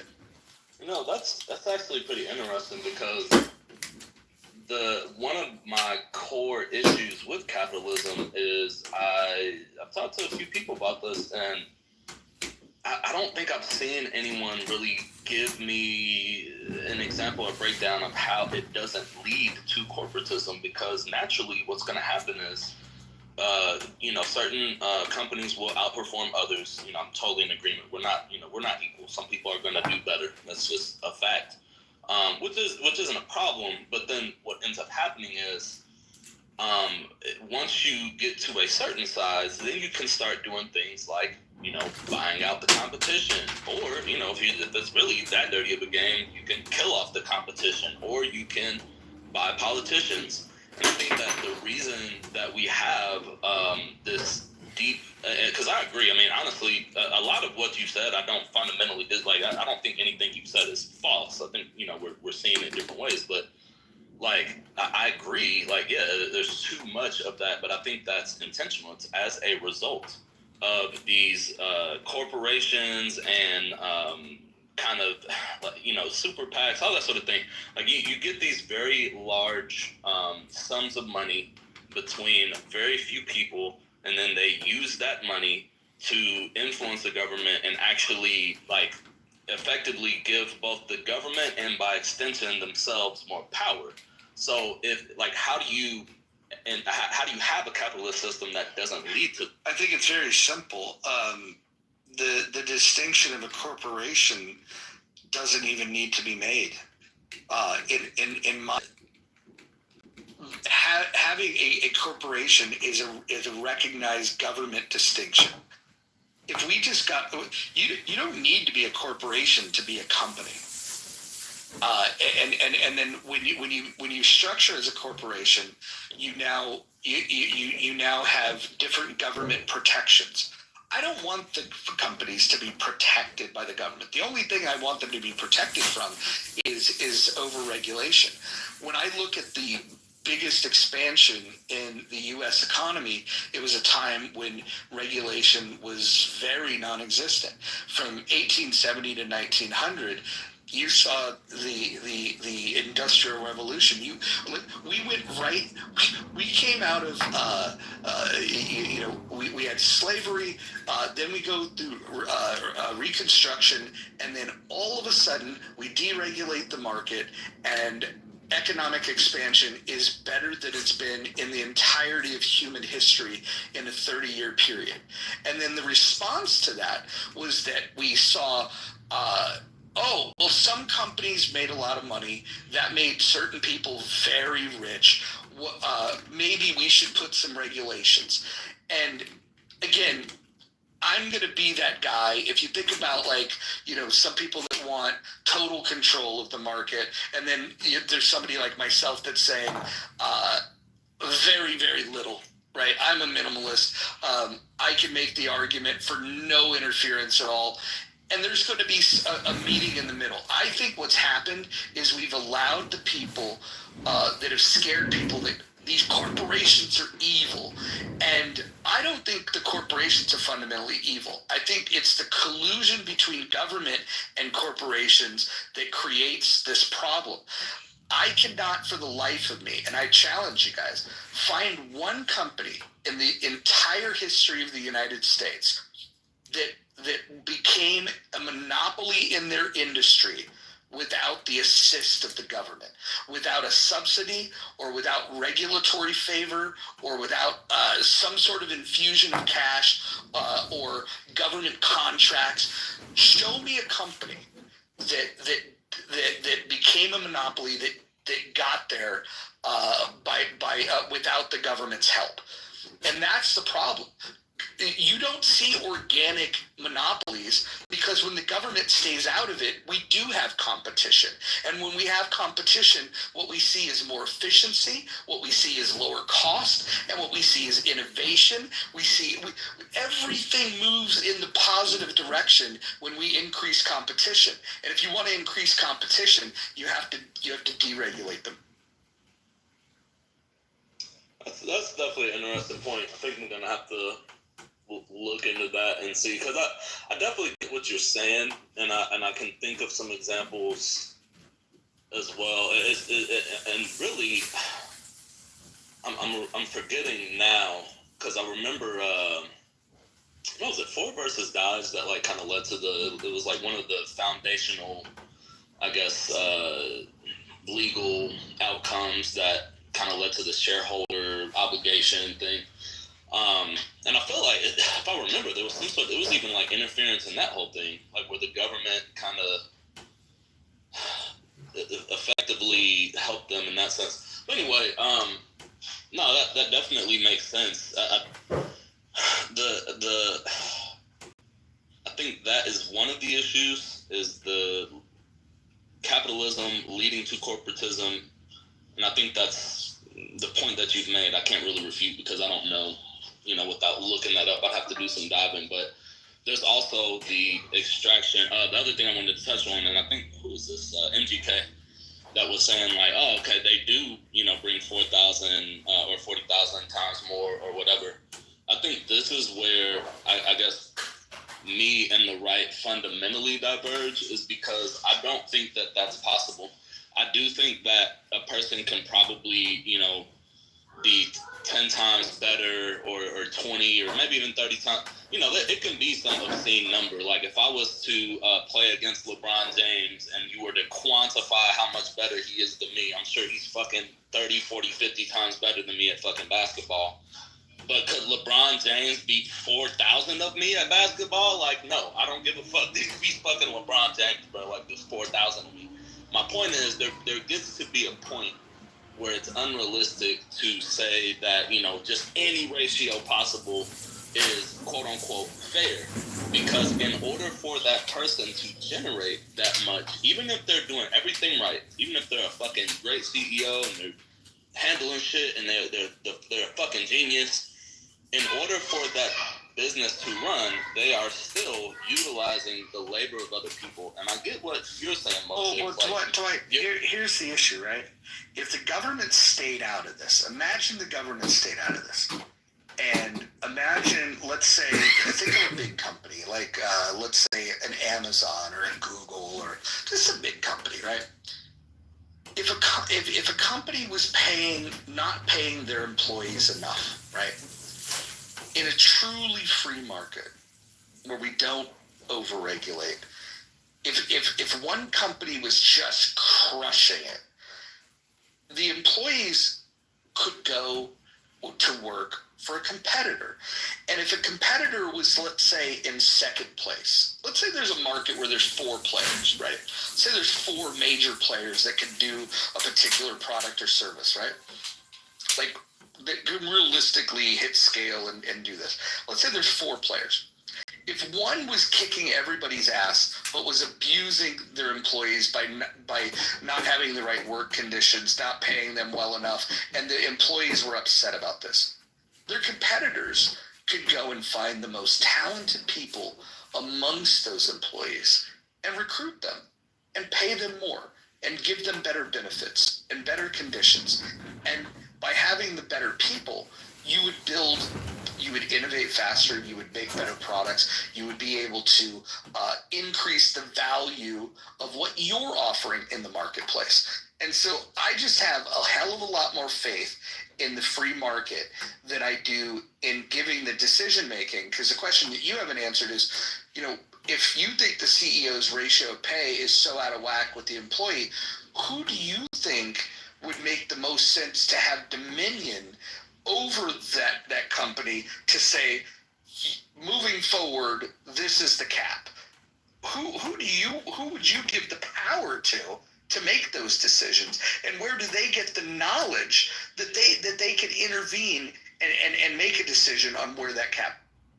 Yeah, I think that could be something that, and of course where we also differ is I'm obviously, pro government involvement to an extent, although not to the extent it is now. You have laws and regulations in place where maybe it's a range. Maybe for a smaller business, the ratio is like 9 to 1, or maybe if you have a business with 100,000 employees, maybe it's 100 to 1 or something like that. We can have we have economists, we have people that are way smarter than anybody in this room probably, that know all kinds of shit that can be utilized to help inform these decisions so that the collective can make an informed decision. So Dwight, why do you think it's important to compare the pay of these distinctly different jobs? Why do you think that's important? What do you mean by that? Like different. So let's talk Amazon, right? Well, just to give an example, you have Jeff Bezos has a lot of money. Amazon does a ton of different things. Started off very innocently enough as a online bookstore, for those that remember, and now they provide web services. They're hyperscaler that businesses build upon. And then they also have Prime Video. They also have a delivery service. Small business owners can use their platform to sell their products. Amazon also sells their own garbage. They do a lot of things. Which worker at Amazon do you think deserves a salary that is 1/9 of Jeff Bezos? Like during the early times or now? Now. Do you think that warehouse work at Amazon should be more highly compensated than warehouse work, let's say, at some wholesale glass manufacturer for automobiles? Well, yeah. If the company is worth a certain amount, like I don't see any reason why you couldn't have it where there's and maybe for this example, we go with what you suggest, which is no minimum wage. But let's say even if there is, let's say there's a minimum amount that you have to pay people because, whatever, regulation or law, whatever. Okay, if you're at Amazon and, the company is worth XYZ amount, well, the amount that the workers are able to be compensated can be scaled. And there's a lot of different different ways you can achieve that. It doesn't necessarily have to be like a ratio of, worker to CEO. It could be something Dwight, what about the incentive structure for the employees? If you got a job, let's say as an entry-level warehouse worker in an Amazon warehouse, rather than soliciting that the government get involved and even out these ratios and take some of Bezos' pay and give it to the warehouse workers, what about the obtaining new skills and working in that warehouse? You go from lifting boxes to getting certified to drive the forklift, which is going to get you an increase in pay. You stick around, you get your cost of living adjustment. Maybe you're such a hard worker that they recognize you and they make you a shift supervisor. Eventually, you might even be managing the entire warehouse. I would recommend that any worker always look at how do I increase my value to the company I'm working for, or improve my knowledge, skills, and ability to make myself more marketable to another company that might pay me better, rather than thinking, I don't think I make enough money. It's unfair that guy has money. Maybe if the government got involved, I would have it better off. I think that you have far more control, and it's a much better system where you create incentives where the person that builds the best mousetrap, markets the mousetrap the best, and sells the most mousetraps, makes the most money. And the people that are helping them to manufacture it, to sell it, to distribute it, all of those things, they're going to get paid accordingly for the knowledge, skills, and ability they have.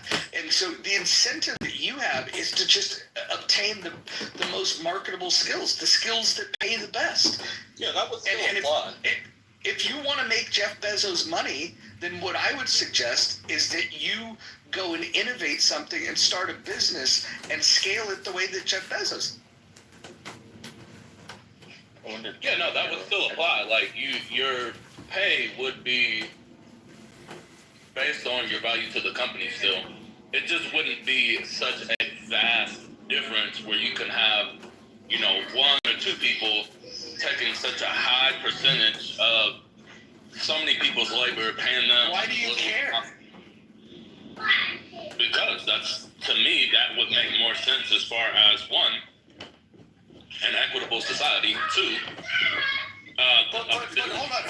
Who said an equitable society is fair?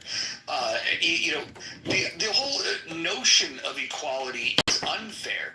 If you want people to be treated equal, in order to do that, you have to put your hand on the scale. How is that fair to the business owner? Right, and that's why I say equitable, not equal, because. Yeah, I agree. Like, equality is just not achievable. I don't think, even if we wanted to, really quickly, I want to ask you, actually, I'm not even going to ask a question, I'm just going to make a statement. Oftentimes I hear the arguments similar to yours coming from, I think it's a good place, but it's possibly misinformed by the idea that, there is a pie out there that is the money that can be divided up between people, and the more the haves can somehow gain, the less the have-nots have access to. But it's not the case.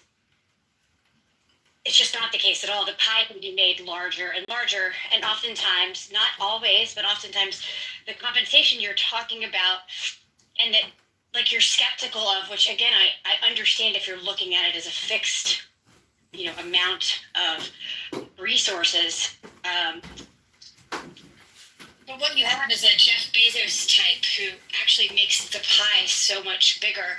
And if under those circumstances, I'm just curious, but again, I'm not going to ask if that would change the way that you see this at all. Perceiving that income as a resource is not limited to one pool that can never grow or shrink. It's actually quite the opposite. Shrinking would be devastating, and so having these decisions in the wrong hands would have some really terrible outcomes. You're already skeptical of government interference in the way that impacts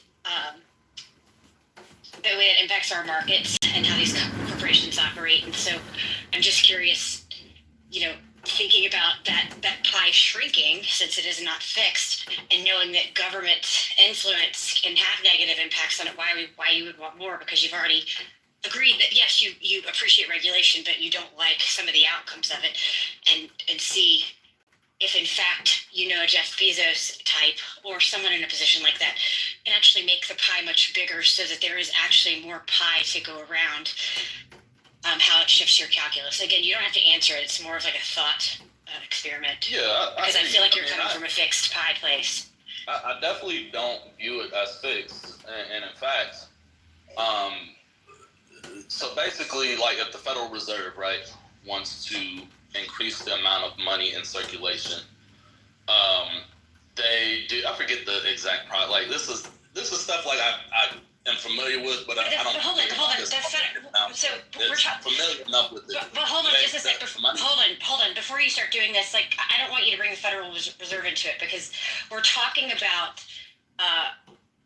Like if we just keep using Jeff Bezos, we're talking about an individual who innovates into a market, which was Roger's right. It was book selling, and I remember being so excited because I was able to spend much less on books in college at the time. Anyway, we're talking about someone who is actually providing a good or service that people need, and that's what creates the income that can eventually go around as it is today. We're not talking about printing money. Well, what I'm saying is, when the pie expands, because you're talking about like production, but yeah, when the pie expands, both in terms of printing money and in terms of production, it still doesn't increase for the workers proportionately. Like that's why things are I'm actually less banned affordable from now. the room. Like even when you account for inflation, things are less affordable I don't know. now I can't get in there. I'm blocked. for the typical person than say X number of years ago. So It's just this. either way, This isn't true. I mean, Businesses as opposed to having one business does not make the. It does not explain. No, it doesn't they do what you're saying. tanks in about a few months after the October summit, a few months afterwards, and they use fighter jets to go and the typical person's like the median income today. I'm saying, I guess versus the median cost of a house. I understand, but you're discussing something different, which is not what I. Okay, so if you don't think that there is just one big pie out there, and that if Jeff Bezos takes $4 billion and he should have only taken one, that $3 billion have been taken out of the pockets of everybody else, and you think that pie isn't fixed, it can grow, it can shrink, etc.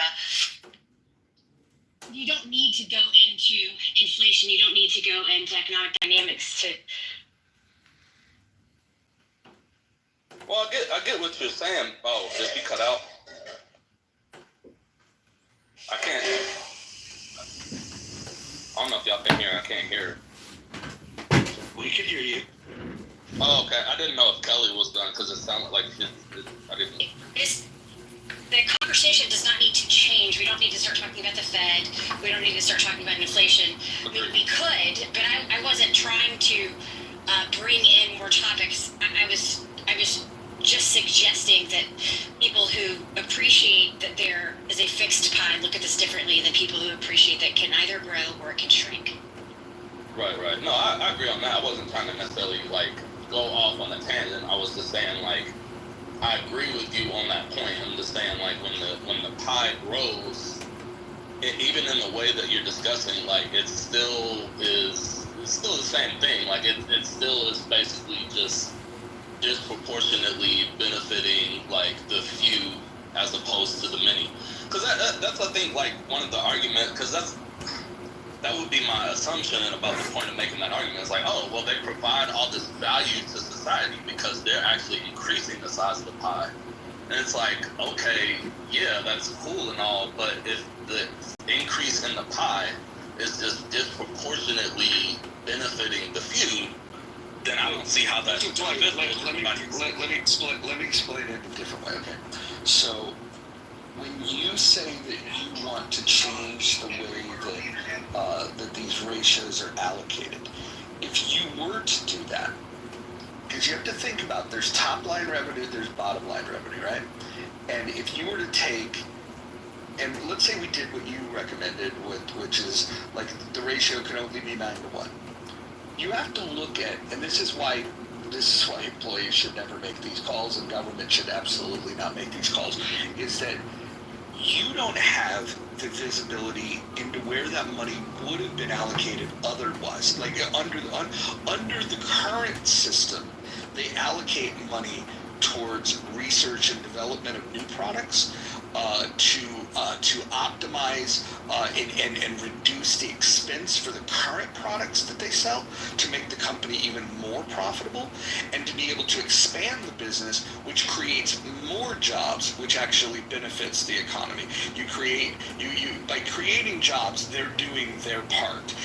When you make this demand, you're essentially going to impact the business in a way that makes it less competitive, because they now have to spend the money on higher labor costs, so they're not going to have the same R&D. They're not going to be able to innovate in the same way that they would otherwise by allocating these dollars. And so I think the fact that if the business is running with the cost of labor that they have, the only time I think that you would have a reasonable case to increase the labor is if you had really poor morale and the labor was ineffective. Then maybe you could say, hey, we need to look at the conditions in which they work in. Maybe we need to, hire a higher caliber of employee. All of those types of things, and labor costs could go up if labor is the issue. But if they're making all this money with the labor that they have, labor is not the problem. And I think what's selfish is the idea of, hey, we should take more from the guy at the top to distribute to these people, despite knowing that by doing that, you reduce the chance of creating more jobs for other people. And so this is why I would always leave the decision making in the hands of the creator. I'll chip in here real quick if that's all right. Yeah, I wanted to give some pushback to the idea of the LeBron James analogy and the other forms of physical labor referred to the CEO. And I'm going to justify the idea that maybe a CEO does produce 4,000 times the value. And here's the thing: when it comes to the LeBron analogy, you mentioned playing a game of one-on-one. The issue is that he's capped by a body, right? And same thing when it comes to employees that do physical labor. They're capped by the physical labor that they can produce, right? But the issue, and here's why I think it doesn't make any sense to compare them, is because I think it's two different planes of value. Meaning, physical labor is really dependent mostly on effort, right?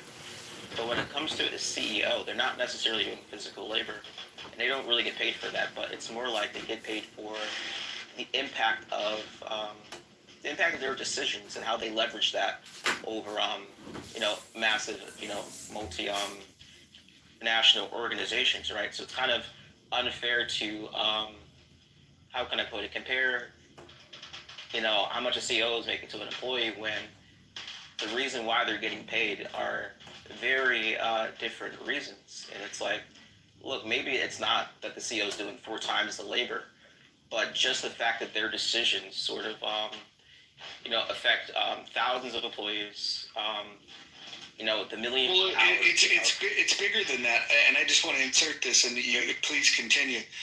I would make the argument that Jeff Bezos is 1.5 million times more valuable than each one of his employees, because he has created jobs for 1.5 million people, whereas the people that are working for him have created no jobs. And so the mere fact that he's employed 1.5 million people, yes, he's absolutely worth more money than any of the people that work. I totally agree. When you think about a business, it's sort of like the centralization of value. You're giving value to the customer, to the employees that you're hiring. Maybe you're giving them benefits, a way to feed their family. You're giving value to the shareholder, and you're giving value so much to the point that it's the value that you're giving and people wanting that value over their own dollars is what creates the large sum of money that CEOs get paid. So it's sort of like they get paid so much because they provide so much value. and then the second they stop providing that value, then we get to put it somewhere else. So I think in that sense, it's sort of like, and this is why I said fair in a chat before, which is like, look, this seems like if everybody is sort of like someone was describing, increasing the slice of the pie so more people can get the slice of the pie. And theirs is bigger despite everyone still getting a slice of the pie. And everyone agreed to the roles that they're in, right? They're all doing this through voluntary participation. It seems like that seems pretty fair to me. And it's like, look, if everyone agreed to, the income that they're making at this job, it's like, I feel kind of weird being the person sort of stepping in between someone and sort of getting in between a salary that they agree to with their own volition and things like that. So it seems to me that that it's totally fair that the CEO gets paid more, and I think that it's justified in the value that they provide, because it's just their decisions are just affecting a lot more people, billions of capital, whereas an employee, even though look, they're doing a really useful job, right? But it's like the impact of their labor. Depending on a job, really, it's sort of it's just not as big as a single decision that a CEO can make that affects billions of capital. Also, too, like when you look at this, the accountability factor, like which everybody's just not bringing up. I'm gonna go back because I know somebody in my life that really loved Pottery Barn, or not Pottery. Yeah, was it Pier 1 Imports, whatever that fucking company. It wasn't a man. It wasn't a man, baby. Go ahead. Yeah, I know. But this person, I really, really loved me, and I loved her. But she loved Pier 1. Pier 1 went out of business. And the overall issue was that they couldn't compete. They couldn't develop. And everybody was screaming about the jobs. Everybody was upset because this institution was going away. They called it a must save. And they blamed who? The board, the CEO. Everybody in leadership. Not one employee took accountability. There wasn't an employee up there going, you know what, I failed Pier 1 because I couldn't sell enough items. I couldn't keep us in the black. I couldn't keep us moving. You never hear that from employees. And this like delusion of grandeur that you're somehow bigger than the other parts that are needed to run through. Someone has to steer the ship. Someone has to give the commands. And someone has to take the accountability. But it just seems like whenever I hear these equity, and Jeff Bezos should be making, what was it, 9 times, or the employee should be making, 1/9 of his salary or something like that. 100, and I believe the pushback was 100 times. CEO shouldn't be making 100 times the lowest amount there. But you should actually look up what Jeff Bezos' salary is from Amazon. I believe it's like $85,000-$90,000. I think they pay him $1.5 million for security through Amazon to make sure he's not killed or knocked off or somebody buying that. Yeah, but that's not how he makes money. He makes money through shares. Yeah, he makes money through his shares. He makes all of it through his investments in building the brands and doing all of that. That creates those jobs, like Roger said, and what Kelly was going to. I never hear the employees on the lower rung, like a Starbucks worker, going, I'm accountable because Starbucks had a bad quarter. It's my fault because I couldn't sell a pumpkin spice latte to some fucking princess driving an SUV. You never hear that. You never, like, it's really weird to me that workers will never take accountability, but they want all the perks. And they'll never put forth the amount of effort, energy, and have a vision to actually propel it ahead, which is why you'll have 1 in 1,000 rise to the top. They'll become a leader. They'll become a manager, supervisor, director, or whatever. They'll always rise up because those are the ones that are willing to take the accountability, the responsibility, steer it in a direction, and keep pushing and keep driving. While the rest just, I'm going to be honest, a lot of workers are just not there. I would not give $1 billion to a fucking fry cook at McDonald's because the McDonald's CEO makes a fucking fortune. It wouldn't make sense in this world. How you would ever computate that, I don't know.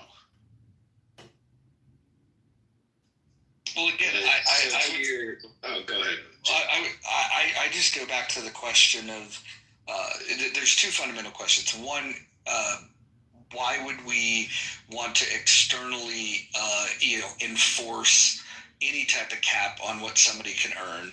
I wouldn't want to put a cap on what the CEO could pay an employee if they choose to, and I don't understand why we would want to institute a cap on the CEO, which, by the way, CEOs don't decide what their own pay is. That's decided by the board anyway. So yes, they have a big say in it, and but you get paid. You negotiate these things. Some people want a $1 salary and they want more equity. He wouldn't be making that much money if he hadn't created the value that he has. One of the biggest things that he's creating is jobs itself. And I think it's interesting that the laborers or the people that don't even work there are the ones that want to give their opinion that somehow he needs to share his money with share more of what he's making with others, when the money that gets allocated for labor is adequate to keep the company going and to innovate and release new products, which creates more jobs, expands into new places. I mean, they're a global company that's employing 1.5 million people, and you want to impart your wisdom on how they might do it more fairly. And your idea of fair is that the person that's steered this ship make less money. Yeah, hello everybody. I just got here. Well, hold on before you. Oh, sure. Moose, I think I spoke over Moose. Moose, go ahead, and then we'll. Thanks, Majo. Yeah. Right. So I get it. The CEOs, they take the glory and they take the brunt of the, if it's a failure, it's on the CEO, right? They have to answer to the board, the stockholders, and all that. But so like with Brad's example, though, of Tier 1, when you're saying that, well, where were the employees to help out Tier 1? I mean, I'm going to guess that the average, let's say 20-something, even college students, single mom, whatever the demographic is that work at the stores, they have absolutely no idea of the magic behind the corporate curtain. The average employee not only doesn't have any say in what stores should open or close, they have no say even on their own schedule. I'm sorry, are you coming off mic? I'm almost done. Sorry, if you could wait till I finish, I'd appreciate it. Thank you. So that's what I'm saying. So it's at the end of the day, you're saying, well, where are the employees that could have saved, Pier 1? Well, what about all the executives and high-up managers that made obviously bad decisions about locations of stores, how much commerce to try to do online, product placement, the pricing, all that. And they have no say in that whatsoever. They're trying to, I think, at the end of the day, fight for their benefits. Fight for proper overtime, which actually always regulated on the up and up. I think I hear you. Like, yes, a lot of CEOs, deserve the credit for their success. However, I don't know that the employees can really be put. I don't think it's one size fits all. I think, generally the way it goes, if morale is in the toilet, it will slowly be reflected on the front line with customer service, right? And then the worse the customer service is, people start going elsewhere. But employees who do feel empowered by their executives, who do feel empowered by the managers on the floor, will again have the reverse out. If that folks will be coming in more, you get that repeat business. It's you have to empower your employees at some point. I'm not saying you have to give them every little thing they want, but come to the table and be fair. Yeah, so real quick, I just want to insert this, and I know Steve's got to jump in too, and then you can go, Brad. But just real quickly, I agree that if there is an issue with employee morale and productivity, you should do some honest inspecting of what you can do that would improve the morale, the productivity, all of those things. And sometimes pay, sometimes benefits, sometimes it's just the environment, sometimes it's the culture and the way that you treat the employees. There's a lot of things that you could do, and I think good companies do work on that. Some companies, though, have a problem where they've got so many applicants that they have a culture where they'll treat their employees like shit, because if the person quits, they've got 100,000 people that want to take the job. But the reason why you don't want to overcorrect and fix that problem is because you have to remember, if there's a lot of applicants for that job is easy to find people to do. And so I don't advocate for treating those people like shit. In fact, I would advocate for enabling them to feel as good as they can about the job that they have, so they can be as productive as they can for you. But the question still comes down to, who should make that decision? And I wish that this app had a polling feature where we can ask the people in the chat and on the stage, do you think the government should decide these things? Do you think the company should decide these things? Do you think the employees that are in question should decide these things? Or do you think it's a combination of those things? My answer would be clear on that, but I'd be interested if you guys want to engage in the chat on this, of who you think should make that decision. And I know Steve wants to jump in, and then Brad wants to go, and I'm sure Moose wants to reply to what's being said. So let's go Steve, Brad, and then back. Thank you. Hello, everybody. Firstly, Starbucks was mentioned briefly on Starbucks. They arguably have a CBA, a collective bargaining agreement. I think their average barista gets $30 an hour, plus like PTO, paid time off. They also get benefits up the gazoo, and that's just for pouring coffee, $30 an hour. As far as Jeff Bezos, as we all know, he started the company in his fucking garage with his wife, and as Roger correctly said, he now employs or has over 1.5 million people working for him. So how much should he be entitled to? I agree with Roger that I don't think people should have a limit put on their value. People are paid what they are worth. He employs 1.5 million people. Well, let's cut it down by 90%. Let's give him 150,000% more than, you know what? Let's bring it down 99%. He employs 1.5 million people. Let's give him 15,000 times what everybody else makes. But is that unfair based on those numbers? I also wanted to land with this. I know that Costco managers make anywhere between 100 and 150 grand a year, plus benefits, plus stock options. Costco employees. Steve, can I just insert this? Sure. Costco also has an industry-leading 7% employee match on their 401k. Absolutely. And for those of you that have the option of a 401k match, and you're not putting in at least the amount of the match, you are a financial idiot. If your company offers a match, and mine does, you're throwing away 100% investment on your money, tax-free, if you don't put up the match. But back to Costco. Costco managers make anywhere between 100 and 180 grand a year, plus the match, plus stock options, plus benefits up the gazoo. Their employees are entitled to profit sharing and benefits, and I believe they make like $25-30 an hour. So are the managers not entitled to make more than, twice as much as the people that they're responsible for? Oh, they also get bonus for their manager location depending on the profits. I believe people are paid their worth.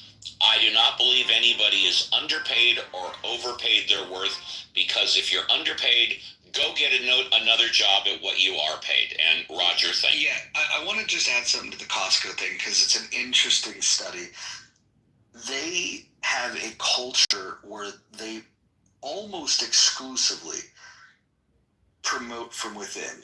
It is very difficult to get into their leadership ranks without being an entry-level employee. Almost everybody gets promoted from within, which makes the culture very strong because you don't have to worry about working really hard and some outsider comes in and because they went to the right school or know the right person, they're going to get that job. There's still going to be some nepotism within the ecosystem of the store itself, but they also have a relationship with their customers. So they treat their employees right. That's number one. The customers, since 1985, they've been offering a hot dog and a soda for $1.50. Now, I don't necessarily know the health impact of what they're doing to their customers, but financially, they've kept that at a loss for a long time, and they're going to continue to do that. In fact, when the former CEO left, he made a joke about if they raised the price of the hot dog and the soda, he would kill the new CEO. And so, like, they are dedicated to the relationship they have with their customers, and they have a culture of taking care of their employees, promoting from within, all of those types of things.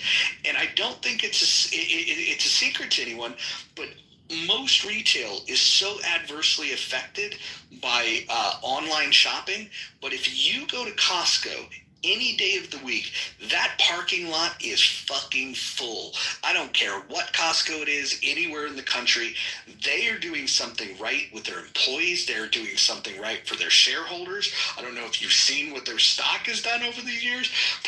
Everybody benefits because I think Costco is one of the best examples in U.S. history of a company with alignment between, protecting the value for shareholders, protecting the value for employees, protect their value for customers.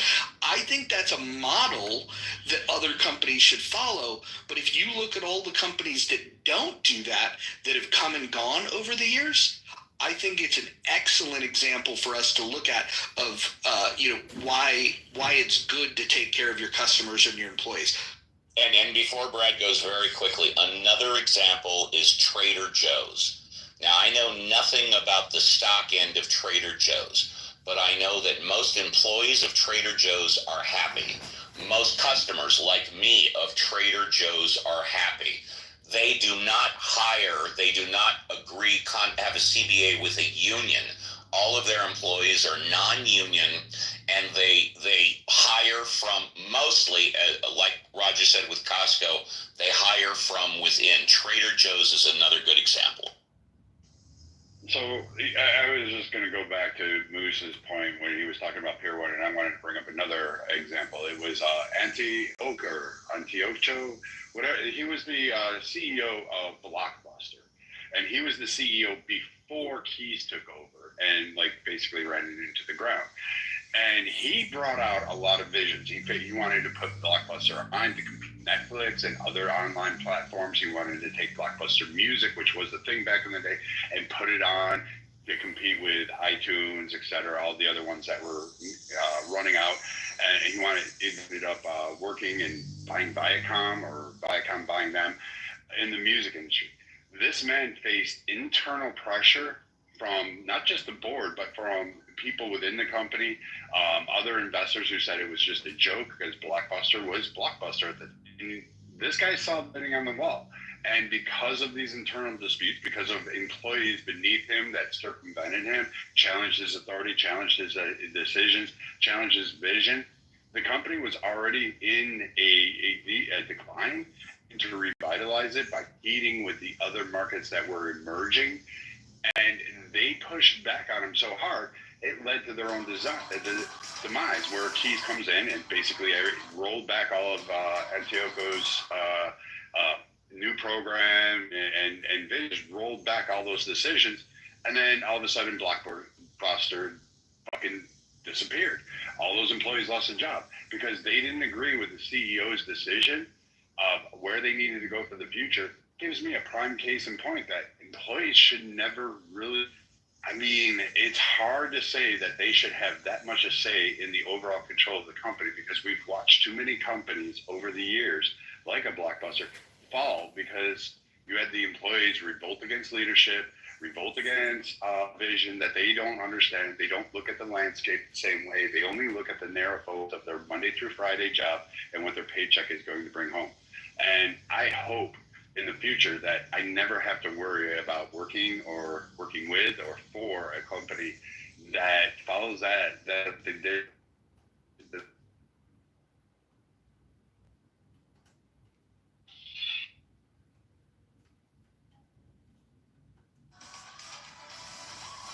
Matrix, drop out Matrix. Yeah.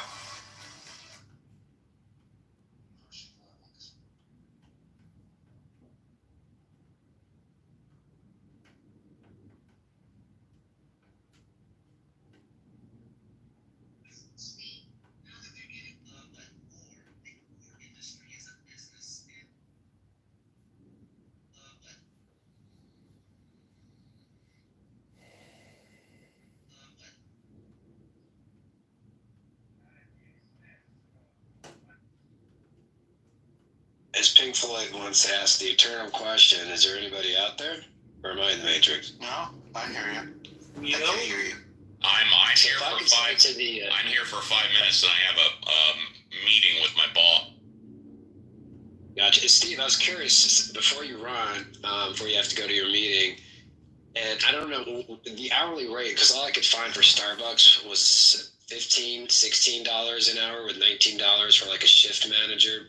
I was wondering if the $30 an hour rate that you mentioned earlier, does that include stock? Well, tell you what, I guess I better do some heavy lifting. Don't stop talking, but I'll be back in No worries, but to the question of the room, of the room title, I will say, indubitably,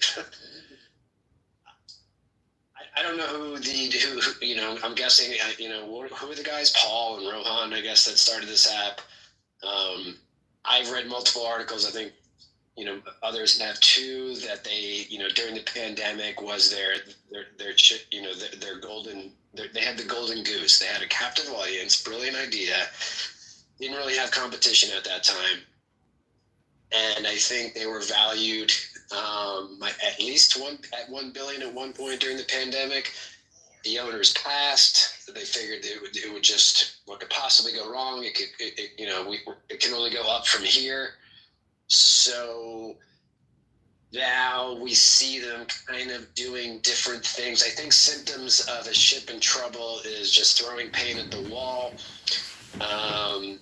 Kind of how they did with changing the hallway dramatically, changing, I think, moderation powers.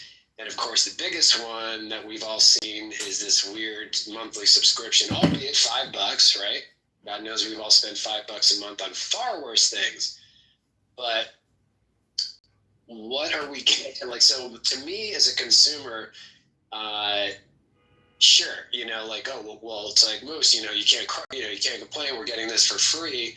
Sure, to what extent though? Because I intuitively thought that, okay, now they're actually going to start offering perks like being a creep and being anonymous, where you cannot participate in chat, you cannot go on the stage, and the mod cannot